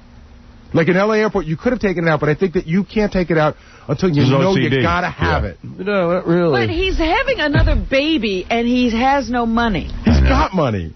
I don't have money. Then why are you having a baby? What do you mean? What do you mean? The two don't equate. You don't have any money to buy anything. Why would you have a baby? I mean, I have money, but the whole real problem was on that. I just wasn't sure if because we got paid, by our station here. Yeah. And it was the 13th. If things are that tight, you having another kid? Yeah, I live hand to mouth. Yeah. And you're having kids. Yeah, they'll be fine. I mean, Howard, the point is John doesn't have to live hand to mouth. In other words, in case of emergency, he's got money. But this has been going on for like 5 years now. He has money in the stock market. It's just that because the market's down or it's not where he wants it to be, he's not going to sell it. So he's going to live like a pauper having that money. But if tomorrow John needed that money, he's got plenty of money. Do you follow? Yeah. He's your friend in college that never had cash in his pocket to chip in for beer or food or barbecue. He's your friend in college who's the kid of a rich guy. Right. So there's money there. He just never has it. Just can't tap into you it. get tired of asking for it and going through all the hassle, you know. Yeah. Wow. Oh, Frank, you're on the air. Yes, good morning. First off, I did a credit report on Mr. Melendez. It shows that he's hopped to the hill. He's winning with his margins against his stock. His stock is worthless. And I would just like to know if he's going to be a man when I serve him with foreclosure papers on his Long Island house. Good luck. First of all, this guy's not telling the truth, but whatever, dude. He's hopped out. All right. Thank you, Frank. Frank. I'm hocked out. Frankie. He's hocked out. He hocked a loogie. Yeah, Mike. Hey, Howard, you should have had Hemi Melendez there in your Deadpool. Right. Hey. Yeah, you got to have Casey, too, coming back from that fag homecoming thing you said. Isn't this the second time? What is a homecoming? Yeah, it's where a bunch of fags get together and give it to each other. Homecoming is like when you're okay. So Casey was on the word Cummings in it. Like I don't go back to my college. But you didn't go there on a scholarship. And you That's didn't play because you're football. not a fag. Right. Yeah, you move on. Yeah, don't you move on with your life? We had a Casey. And isn't John right? Isn't this the second time he went to homecoming and he can't get back? No, the second time he's been in the plane, he couldn't get back. Oh, he got back. Yeah, he can't get back. Howard, anybody else can figure out how to Hey, Howard. flight somewhere else. Right. Well, you know what? The last time this happened was when he was at the gay parade. Yeah. Yeah, couldn't get home. What happens is, in order for him to get a connecting flight or get out of there, he'd probably have to throw down his credit card, and he doesn't have one. Right, well, he doesn't have any money, for sure. They took his seat. Hey, Howard. Yeah. Can I get a prize? Yes. We'll let you have John's Long Island house. How about his hemorrhoids? Yeah. When they burst. Howard, do you know what homecoming is? Yeah. Homecoming is like, so it's like the 5th football game of the season, and they just have a big party, and they crown like the queen or the king of the school, and they have a bonfire. How does KC go to that, though? He's out of college. Don't you get invited to that if you're a member of the college community? Well, what happens is it's alumni day. Oh, so they let alumni. Oh, yeah, alumni go. Anybody who's ever gone there. Anyone, the whole point is that anyone who's ever gone there comes back for homecoming. That's what makes it special. I never heard of such a thing. I guess they have that in my college. I figured only losers go. Yeah, I mean, who'd want to go back to college? It'd be depressing. It's like those people who tell war stories. Yeah. The greatest moment of their life was their high school or their college. Well, that'd be Jackie. And they keep going back. I went last year, but for the first time in 30 years. When Casey was leaving the other day, and I saw him leaving, I go, say hello to your lifting buddies. You know, he's going down to hang with that guy. Yeah, right. Lifting I think those pamphlets from NYU from college, I always just throw them out. I don't even think I've ever read one pamphlet. It's over. College is done. And you know what? I don't remember it being all that great. You know what? I was watching a movie the other day, and this is what I think of the guys who keep coming back, these high school football players. This old guy who had been on the football team and been great, but he wound up being like a janitor or something. Goes back, and the guys just kick his ass. Yeah, right. Good. Just beat his ass. All right, listen, I got to take a break. John, welcome back sick. Of course, I could have predicted that. I knew it on Friday you'd be sick. Really? And that you'd be a problem. Yeah. And that you'd be a problem. It never changes. It's always the same story. John, were you aware on the plane last night that you were, like, making a lot of noise? You know, coughing and stuff? No, I wasn't. Because even the girl next to me said something. The girl next to me? No, next to me. What'd she say? That you were just making a lot of, you know... You're the guy on the plane who coughs and sneezes all over everyone, and everyone's disgusted that you're there. Do you know you're that guy? No. No. All right. I mean, I don't recall making that many noise. I know in the limo you said I was snoring. Yeah, John snored the whole time, but this is fine. That I understand. Can't you just sleep in a bed? Can't you like get yourself to bed early and go to sleep? Do you know that since I've been married, I don't even sleep in the same bed as my wife anymore? That's good. Because I'm snoring every night. So what do? You give it to her and then you go to another bed? You don't give it to her. I don't give it to her. He's married. She's pregnant, but she goes to the other room. Boy, let me tell you something. Greta's room has 2 beds, so she goes sleep with the baby every night. I'll tell you something. Because I'm snoring. I was sleeping in separate beds too. Yeah, but it wasn't because you're snoring, though. I'm sorry to hear that. No, that was sort of the original idea, wasn't it? Wasn't there like somebody? No, I kept getting woken up and stuff. Right. Let me tell you. You're doomed. All right, we're going to that would be a good thing if that... But they say there's a medical... I'm hoping his wife will divorce him and hook up with a guy who can afford the 2 kids. Yeah. I get the impression... Because John will like that. Could you get the kids to diapers? But can you imagine? This is your father. Dad, I didn't get money for my cab. Homeless dad. I was hoping, to be honest with you. Yeah. Isn't there a subway from JFK to... my God. That would take you 3 days. But I wouldn't have cared.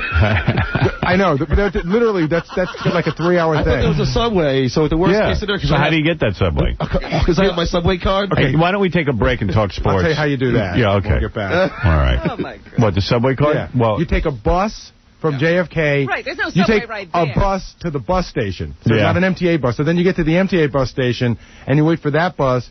That takes you to the train, and then that train runs very sporadically. I'm talking, that really is like a 2.5, 3 hour ordeal. wow. Well, that's convenient. Mass transportation. Howard, my favorite John story is when we were at the other building, and one morning I showed up, and I was walking in when we had to sign in with that guy. Yeah. John comes running in, his hair all wet. He says, "You got $5 for the cab?" And all I can think of is, what the hell was he going to do if nobody was I there? wasn't standing there? What's he going to do? Run out of the cab and disappear? He's going to ask the guy who sits that- behind the desk. Isn't that a lot of pressure in your life? I mean, constantly, like, worrying how you're going to pay for something? I was so pissed at my doorman the other morning because I came down And he didn't have and I asked him to bartend for the cab. And he didn't have the money, so to go back upstairs, wake my wife up, go through a You purse. asked the doorman for $10. That son of a bitch. That bastard. How do you make that move? I would never ask my doorman for anything. But you know, would you ever have the nerve? I don't even allow my doorman to lift the package for me. I'm so worried. You know, Right, in you my pay him defense, just for not doing I that. borrow a 10 and I give him 15 like 2 days later, so I give him good interest. But wouldn't it be good to just have the 10 and not have to give up the 5? Yeah, why give up the 5? There's this cash machine right in my building, right, like, you know, and it never works. Yeah. So never. So then find one. You know, there's not a cash machine in Manhattan working right, huh? The exchange didn't work. And why is your hair wet in the morning? Don't you get a chill when you walk in? Because I shower, then I just. Did you shower the night before?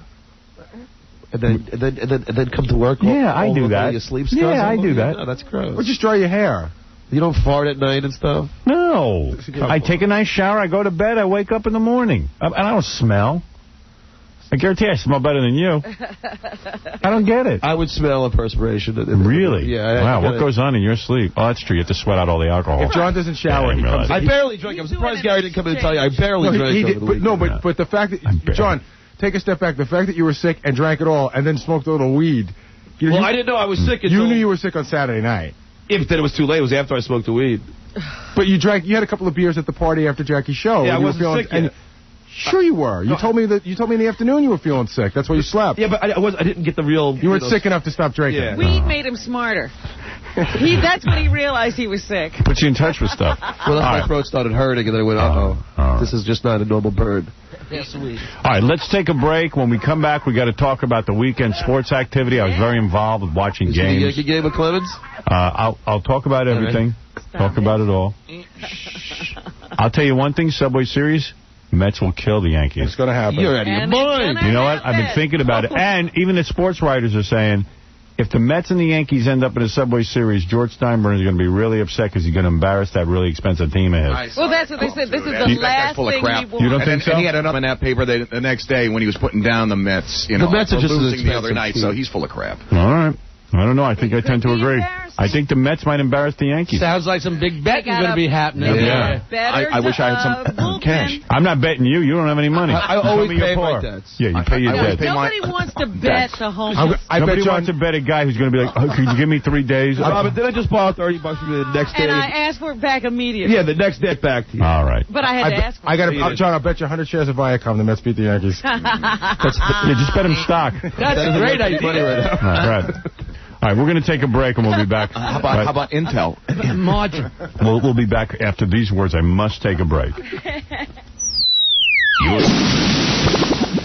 my God! Well now, hey now, well now, hey now. We call this the act of mating. Oh, baby, you're so good. Oh, Yes, I am the best.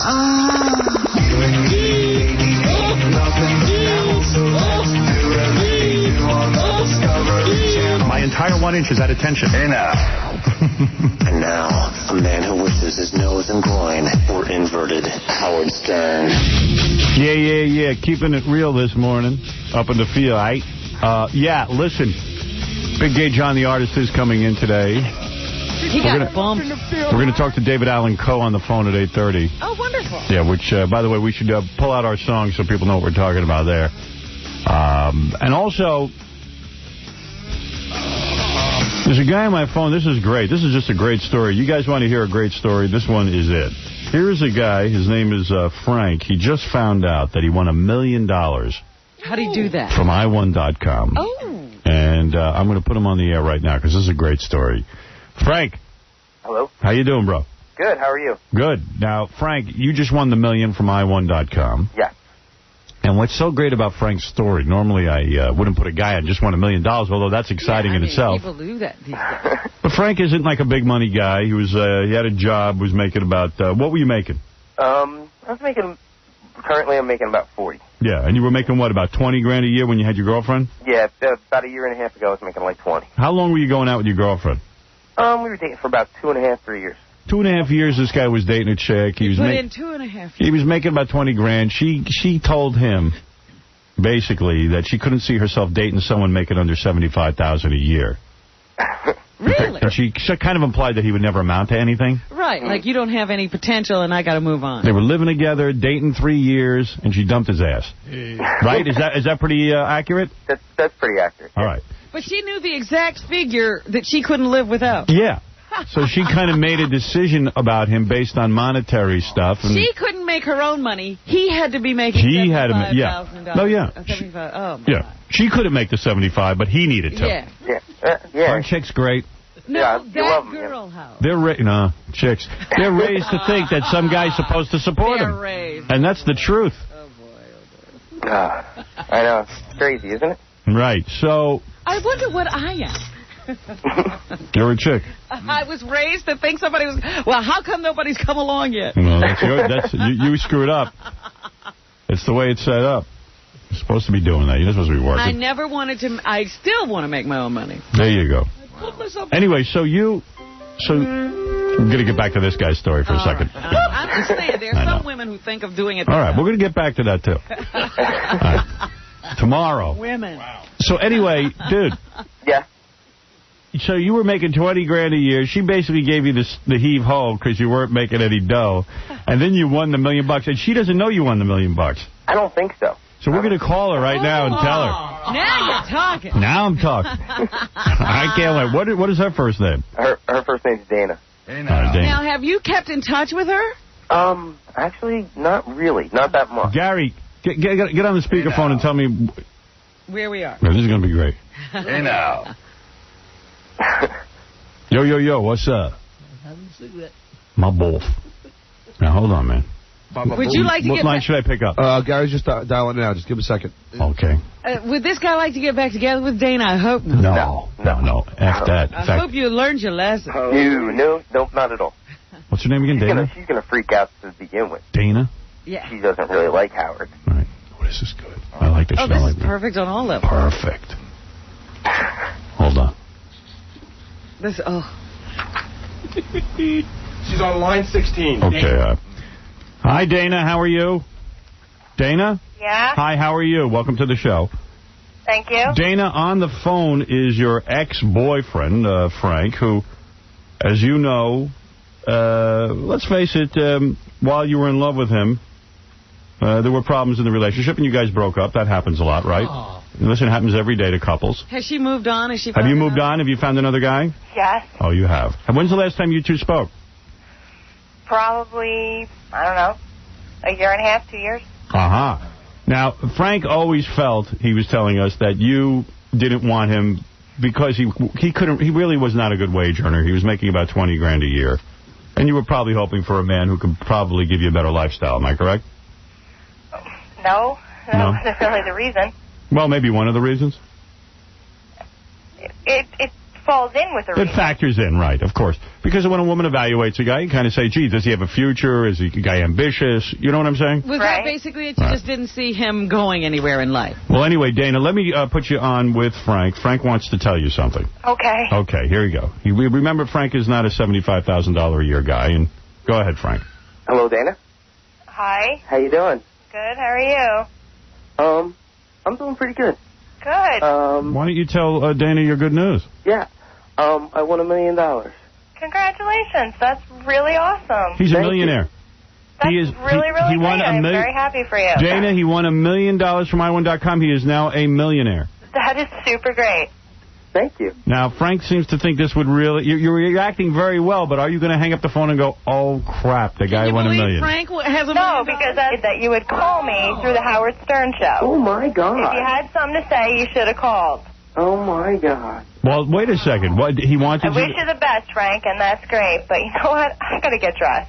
Wow. Thank so you are done with... You will not... wow. I knew we were due for a hang-up anytime. Dude, no offense. I don't know, Dana, but maybe you're better off. She said I'm sure we had to bleep that. She said she was a little effing annoyed. Yeah, I think that's not making it. She said she's a little effing annoyed that you would call through the Howard Stern show. Yeah. It was all right until you told her the news. Yeah. You know, I Can I make a suggestion? And Robin really just hit it on the head. Mm-hmm. She didn't mind talking to you on the Howard Stern show. When you told her you won $1 million, and even though she probably will never realize this, she got really angry. Yeah, it wasn't like you called and said, guess what, I have herpes. You know, right. Yeah, that would have... I can understand getting pissed off about that. It was, hey, I won $1 million, and she was like, hey, she was fine with that. Hey, good luck to you and this and that. And then she got really mad at you. Ooh, she burned up. You know, I'm actually surprised it lasted that long. Yeah. Yeah, because I was waiting for it to get ugly right from the very beginning. Hold on, I got to sneeze. Oh, that's funny.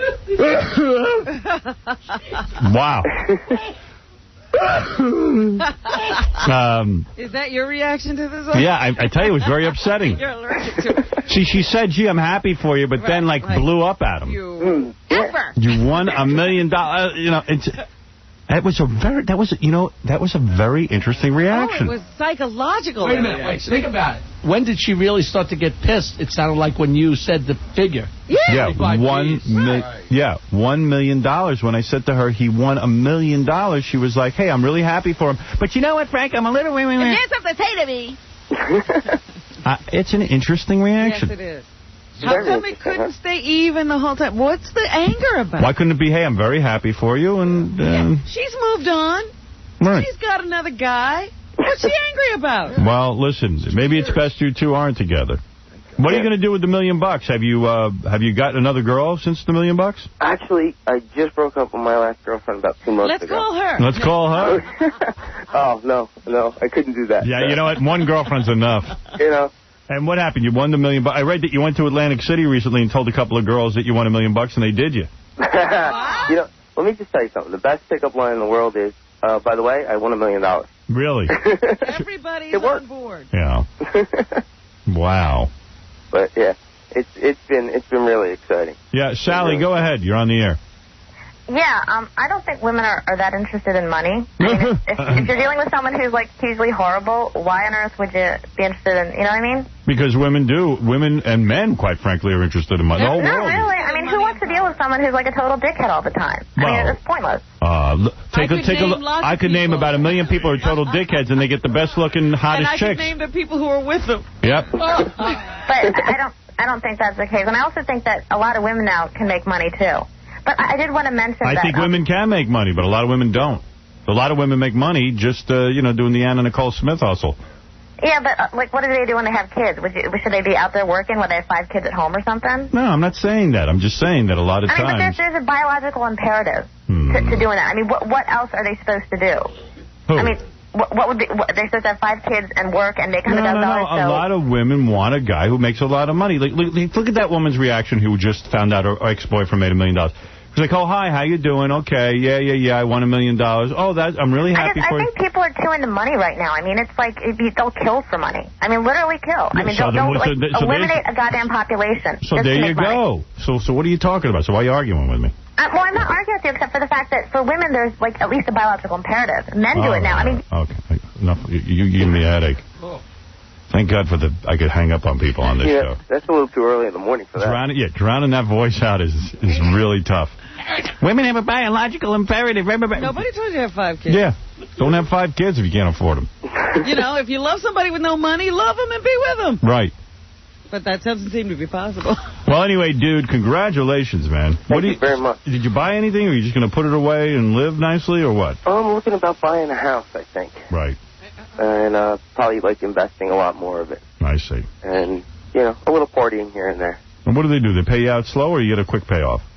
Well, you can get like $40,000 a year for 25 years. Right. Or you can get like a one lump sum. What are you going to do? I'm probably going to do the one lump sum.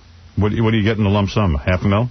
I think you even get, you get that and then you get taxed on it, so you get probably like $250,000 when it's all said and done. It's awful. It's so crazy. You know what I'm saying? I mean, like you look at it and it's like, hey, $250,000, that's awesome. Yep. To have, but you lost like $750,000. Yeah, I don't get how that happens. I'll tell you that. Yeah. I think the government should stay out of winnings. Yeah, leave us alone. It's hard enough. Hey, Robin, I'm with you on this one. Louis, let us have something. Louis, you're on the air. Yeah, Howard, I didn't win $1 million, but can I do that to my girlfriend anyway? Yeah, let's call her up and tell her you won $1 million. Call her, man. Yeah. Let's do it. We should just do that anyway. Can I win a prize and then tell her I won? I like that. You know what it was like? It was like, I know I'm doing better without him. I know I'm doing better without him. And then he says I won $1 million. I finished myself off. You bastard. Goodbye. All right, thank you, Louis. Good idea. We'll just have call guys' girlfriends and tell them they won $1 million. Why not? Steve, what's up? Howard. Yeah. Listen, this guy's a loser. He's calling up his girlfriend after 2 years, telling her he won $1 million. Yeah, why not? But his feeling was that he didn't. Who knows what the reality is? But his feeling was that it was because he didn't make enough money. But as she said, that wasn't the only factor. That guy needs to move on and make it. Take that money and go down and find some stripper in Vegas and show her how the $1 million does for him. I think that everybody has a fantasy. I know when I got on the radio and I started doing well, my fantasy was to call my first girlfriend, the girl I first made love to, and I was in love with her, and she dumped my ass, and the whole thing. And my fantasy was to call her up and say, you know what, I'm doing well now. And you did it. Yeah, so I understand where this guy's coming from. Absolutely, Howard, you're the best, man. All right, bro. Howard, can I? What are the chances of me winning 1,000 so I can be proud of i1.com? Yeah, you need to call your girlfriend. Hey, honey, guess what? I just won $1,000. Yeah, we're gonna do. We don't have anything right this second though. I'm sorry. We can't keep giving away stuff every second. Although I could have given that guy a trip to the WWF No Mercy pay-per-view on Sunday. Wow. Is he gone already? Yeah. Give it to this guy. He's a winner. He got enough. There you go. Hey, I could always use more. You know what's funny? He gave us that opportunity with his girlfriend. Pete, you're on the air. Yeah. Hey, why'd you let that lady through? She was full of crap, man. I hung up on her. All women are after. Women are after money. Yeah, exactly. I mean, you lost $40 million. Come on. There you go. 40 million. Wife at home. Well, you made the money, and when you got enough, she said, okay, it's time to split it up and go about our way. There you go. All right, thanks, Pete. Yep. All right. You know what? My call waiting's going off. Nobody calls me at like 7 o'clock in the morning. So who is it? Go check. Go check and see who it is. Hold on a second. Yeah, conference is. Hello? Yeah. Wait, do it again. You messed up. Go ahead. Call. Hello? Hi. Why did you do that? What? You put me on you put me on the radio. You should have had Robin at least try it. Maybe it would have fooled me. Bitch. All right, brother. All right. Good luck to you, man. And congratulations on the mill. Thank you very much. It's a beautiful thing. Okay. Happy to see that. Okay, that's i1.com's Millionaire. It does happen. Dreams do come true. Got to take a break. We'll be back with the whole show. Got to talk a little sports. A lot of sports went on this weekend. I got to understand a few things. I got a couple of questions. And I got to say, TiVo is the greatest invention. Why? What'd you do with it? I set everything up in the beginning. This is what I do. I throw clothes on the floor. No, I learned this is how I am. No, but he just does and waits for, like. He can wear you down. He wears you down. Right. It's easier to serve him than right. explain to him. Right. You see the arguing. If you stay around John, you lose. He's a user. Maybe he's the smartest guy in the world and we just don't know it. Well, he's not a dummy. He's not a dummy. What are you talking about? I lose. No, you win. No, you got it right. She loses. She loses. She wins. What? She's got everything. She's got a trainer. She's got a nice 2 places to live in. She's living in the city. She's living in Long Island. She's got. Maybe she got to rub your smelly. I'm hiring a nanny. Right. I mean, she's got a nice life. Right. She doesn't cook. I don't ask her to cook. Really? Yeah. I eat out. I don't. Is that right? Yeah. See, Mama cooks every night. Yeah, see? So you have that. Oh, she does? She makes a meal? Oh, yeah. She's big into food, and she cooks every night. She likes doing it. We send that like once a week. I don't want a predetermined meal. I want at 5:30 go, you know what, I'm in the mood for tonight this. And then you'll call an order. All right. Why don't we... I've learned enough about you and your life. I got no money. Why don't we take a break? My ass Thank God somebody around here is not complaining about Let's go to my ass smells. Let's have Chinese and... rub my ass. If I stink, don't rub down my car. You don't have to rub where it smells. Robin, it's getting very late, and we haven't even done the news. That's Pick up my news. bandana. And I want to go home. I don't want to be here till 11 o'clock. I'm getting very tired. It's 5 hours every day. Someone's got to stop talking so I can take a break. Well, if you don't get involved in John's life, we'll get out. I know. I was all set 9:30. All right. What's in the news? Or do I have to break? We got a break. All right. Here's a break. It's always me, Robin. Let's get ready to eat a lot of carrots and change the color of our duty. I got 2 words for you. Howard Stern. Yeah. Come on. Come on. Fred Durst from Limp Bizkit will be here tomorrow. Go ahead, Robin. We got some news for you. A couple of things from the weekend I saw in the paper. John Lennon's piano, the one he wrote Imagine on, is going up for sale at auction, and they expect to get $2 million. You got to be kidding me. Who's going to pay $2 million for a piano? He paid like $1,500 for it. And it's too much money in this country. Now they think it'll sell for as much as $2.2 million. Can you imagine that? Well, who's going to buy that? Last year, somebody paid $497,500 for Eric Clapton's guitar, the one he composed Layla on. You got to be kidding me. I'm not kidding. You got to be kidding me. I wouldn't kid you. Holy cow. Like, what is the guy thinking? Oh, maybe I'll write Layla on this. Yeah, I'll touch it and I'll get that. Or maybe I'll write a Beatles song. Yeah. And, like, what do you do when everyone comes to your house? Hey, here's the piano John Lennon wrote Imagine on. I foggiest what you do with this stuff after you buy it. Meanwhile, Julian Lennon doesn't see dime one.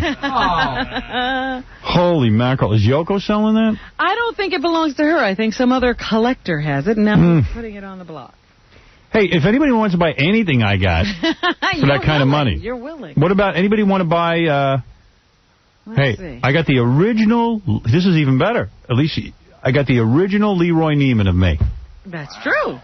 $7 million. It's an original Leroy Neiman. I'm selling it for $7 million. Now, somebody give me my goddamn money. But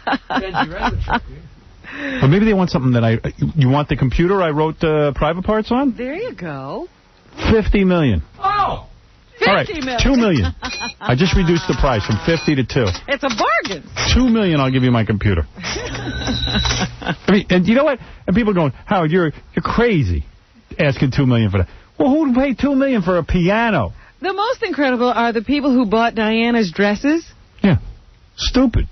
But now she died and they skyrocketed in value. Those dresses are on tour. You got to figure something of mine is worth something. I am famous. What can we... You're what? You name it. Your glasses? You want my glasses? I'll sell to you. $1 million for the glasses. I'll tell you what. I'll throw in 3 pair for $1 million. $1 million. Authentic with a certificate of authentication. I'll say anything. I'll say you. COA. I'll shave my mother's head and give you the hair for $2 million. Well, I'm just telling you what things go for. I'm serious. I'll sell you anything I got. My car, $3 million. See, because they do that. John Lennon's car was sold at one point. There is a Jeep. Sell your car. I bought it, I don't know, 6 or 7 years ago. It's the authentic Jeep that I own. You drove it. I've driven it. I've had my kids in it. $2.5 million it's going for. Right now. Anybody wants it. These things are all for sale. So I guess we'll get some calls. My fish tank that I had? You know what you have to do, though? See, it's not good enough to just say it here. The thing to do is to have Sotheby's or somebody tell you this is a great collector's I got a garage full of junk.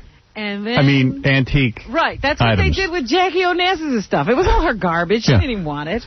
I have a chair I sat in. It's going for $175,000. Now, that's a bargain. You could own my chair. It's broken, but it's mine. Everyone's going, I'm not paying $175,000 for a chair. You're paying $1 million for his piano. Who's he? When you sit in one of those rooms and the paddles start going up, people get crazy. How about this? When I was writing Private Parts, I did a lot of handwritten notes. My thoughts.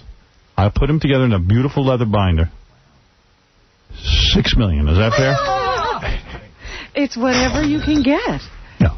Well, I'm saying $6 million is fair. I don't want to give these things up. You could get more, maybe. You think it's valued at $6 million, you could go for 12. Price war. That's right. You get somebody in a bidding war. My complete porno collection, including my master build tapes. $4 million. Anything you want. I'll tell you what, I'll give you a tissue I use to pleasure myself. But you have it encased. Is it a beautiful It's encased. $5 million. 2 of them. It's a matching set. You can actually get DNA off of it. Yeah. I'll sell you anything I have for that kind of money. But, you know, I think you have to be dead to get these prices. I'll rip the boogers. I'll rip my heart out of my chest cavity for $10 million. Another thing that I saw in the paper that I thought I'll sleep with any listener for $3 million. Now, here you go. Girls. You're talking. Girls. Oh, it can't be guys, huh? Yeah, you can't be over 300 pounds. Can't be guys? Big gay John. $3 million, I'll bang you. I got nothing holding me back. Well, now, you know, you can go put that on eBay. All right, anything under 300 pounds. Over that. I'll spank you. Too much going on. That's you? That's me and Nancy, Jackie's wife. She's got the big bucks. She can afford it.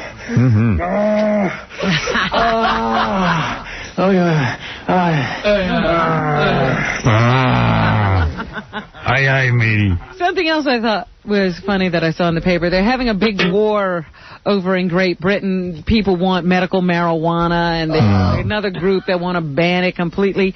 So some activist, he went to see the Queen. She was arriving somewhere, and he handed her a nicely wrapped bouquet, and she was pictured, you know, they took pictures of her with it, and it's a bouquet of marijuana. I just gave her some marijuana with the buds still on it. She thought she was getting a bouquet of flowers, so they love buds. Photographed the Queen with some marijuana.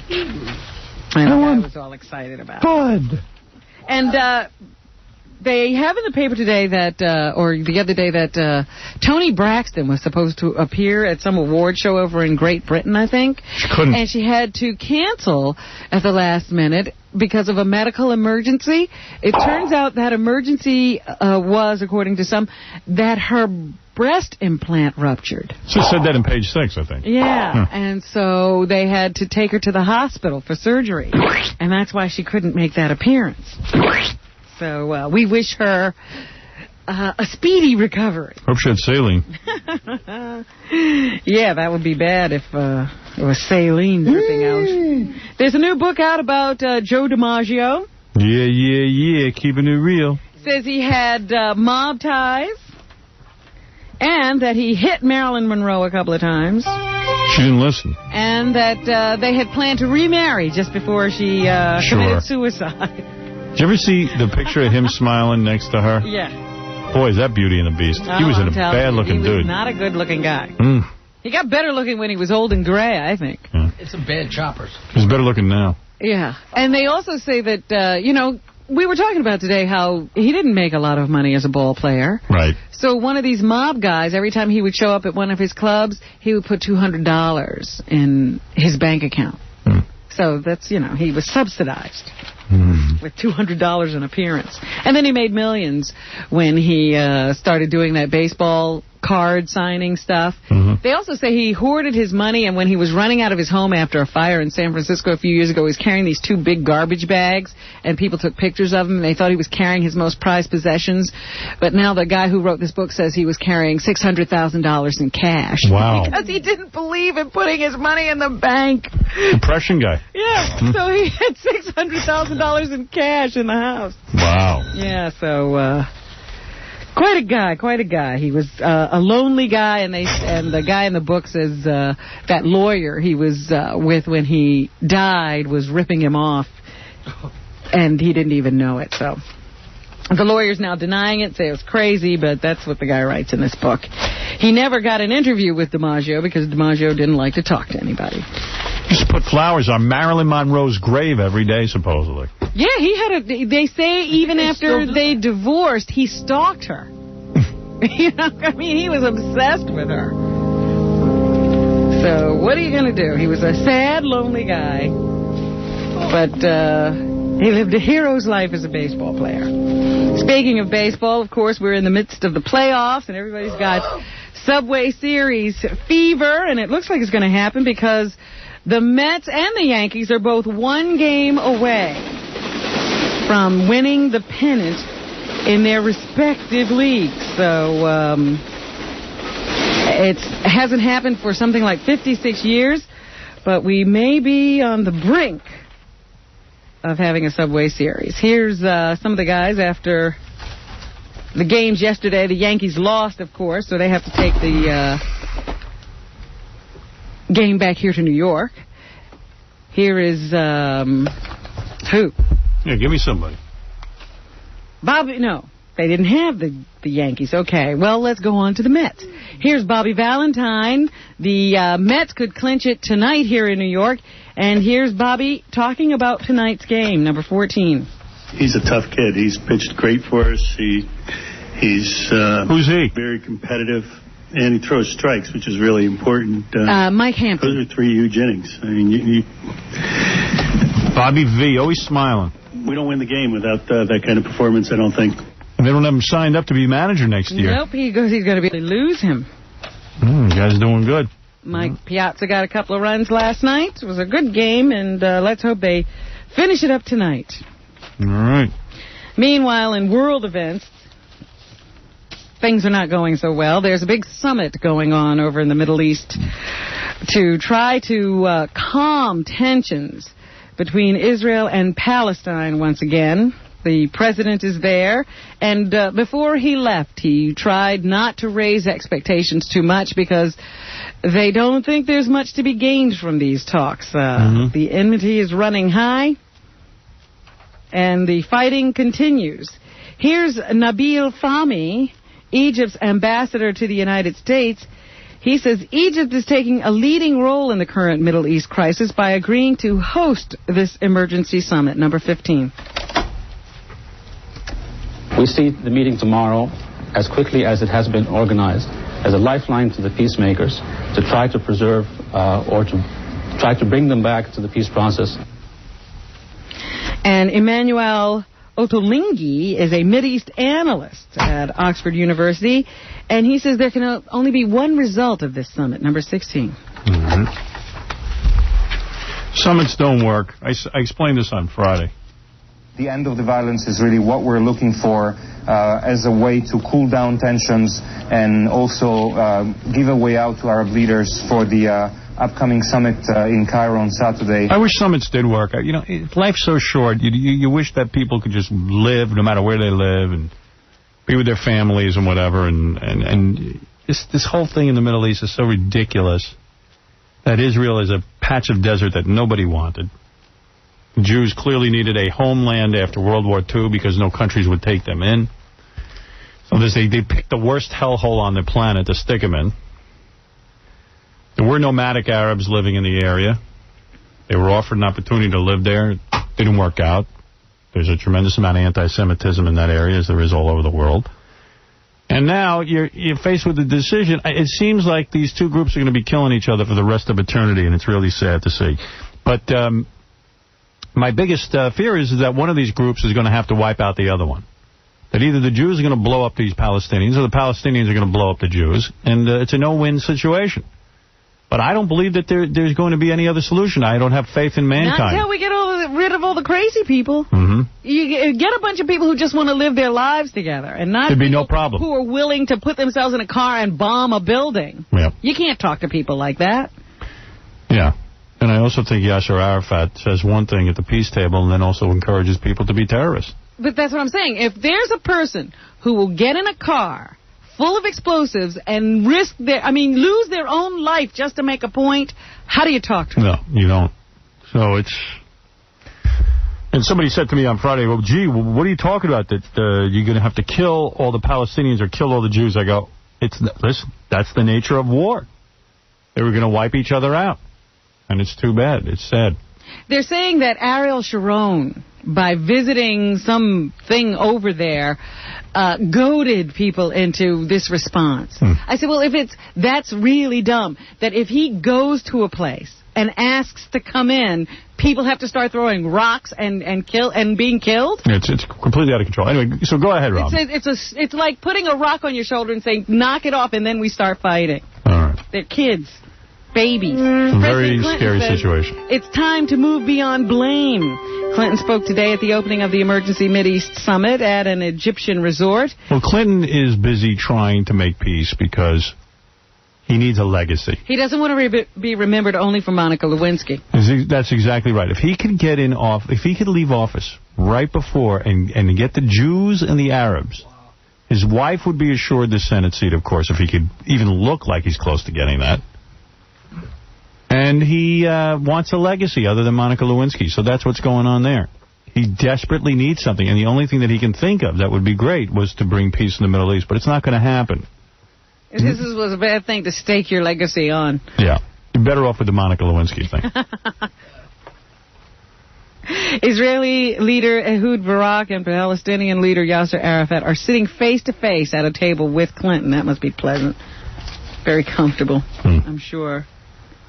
Meanwhile, there's still fighting going on in the area. A gun battle has erupted near one town, and scores of Palestinian rock throwers clashed with Israeli soldiers in 2 other West Bank towns. I'm pretty amazed by some of those Palestinian dudes, though, with the rocks, and they got those slingshots, and they're pretty good with them. Because you think you're looking at them, but you know what? They can actually take your eye out with one of those slingshots. They train on those things. They ought to make that an Olympic event. You line up a few Jews and you shoot slingshots at them. It would be wonderful. The Palestinians could really excel. Amazing. Here at home, Muslim prayers and speeches calling for unity kicked off this morning's Million Family March in the nation's capital. Thousands of people began converging on the National Mall in Washington for the event being spearheaded by Nation of Islam leader Louis Farrakhan. March organizers say they expect more people later in the day.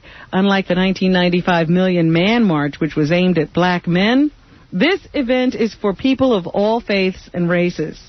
Al Sharpton, Martin Luther King III, and Farrakhan are expected to address the gathering. Singers Stevie Wonder, Macy Gray, and Regina Bell are scheduled to perform. Yesterday, Tim Russert on Meet the Press, he had one of the guys from the State Department, and he ripped him apart. And then he had Louis Farrakhan, and he gave him baby questions. He speaks very slowly and very softly. Mr. Farrakhan. Is that Tim Russert? Yeah. He's, killing the guy from the State Department over the USS Cole. Right. But Farrakhan, he softballs. Well, yeah, he's afraid. He's afraid. There was a hijacking over the weekend as well of a Saudi Arabian airline. Now most of the passengers who were on that hijacked flight have finally reached Britain nearly 2 days after their ordeal began. The plane was on its way to London when 2 Saudis seized it on Saturday, shortly after takeoff from Jihad, Saudi Arabia. They said they wanted the rights for their country's people. They say the year of the monarch is over, or the decade or the era of the monarch is over, and that's why they took the plane to stress that fact. After several hours of negotiation, the plane landed in Iraq and the hijackers surrendered. Passengers were sent back to Saudi Arabia, eventually to be flown to London, their original destination. And the nation's foremost film and theater critics is dead. Vincent Canby. That's a big name. I recognize that. Yeah, 76. He used to work for the New York Times. Died of cancer yesterday. He reviewed for the Times for more than 35 years. His thousands of articles covered everything from the rise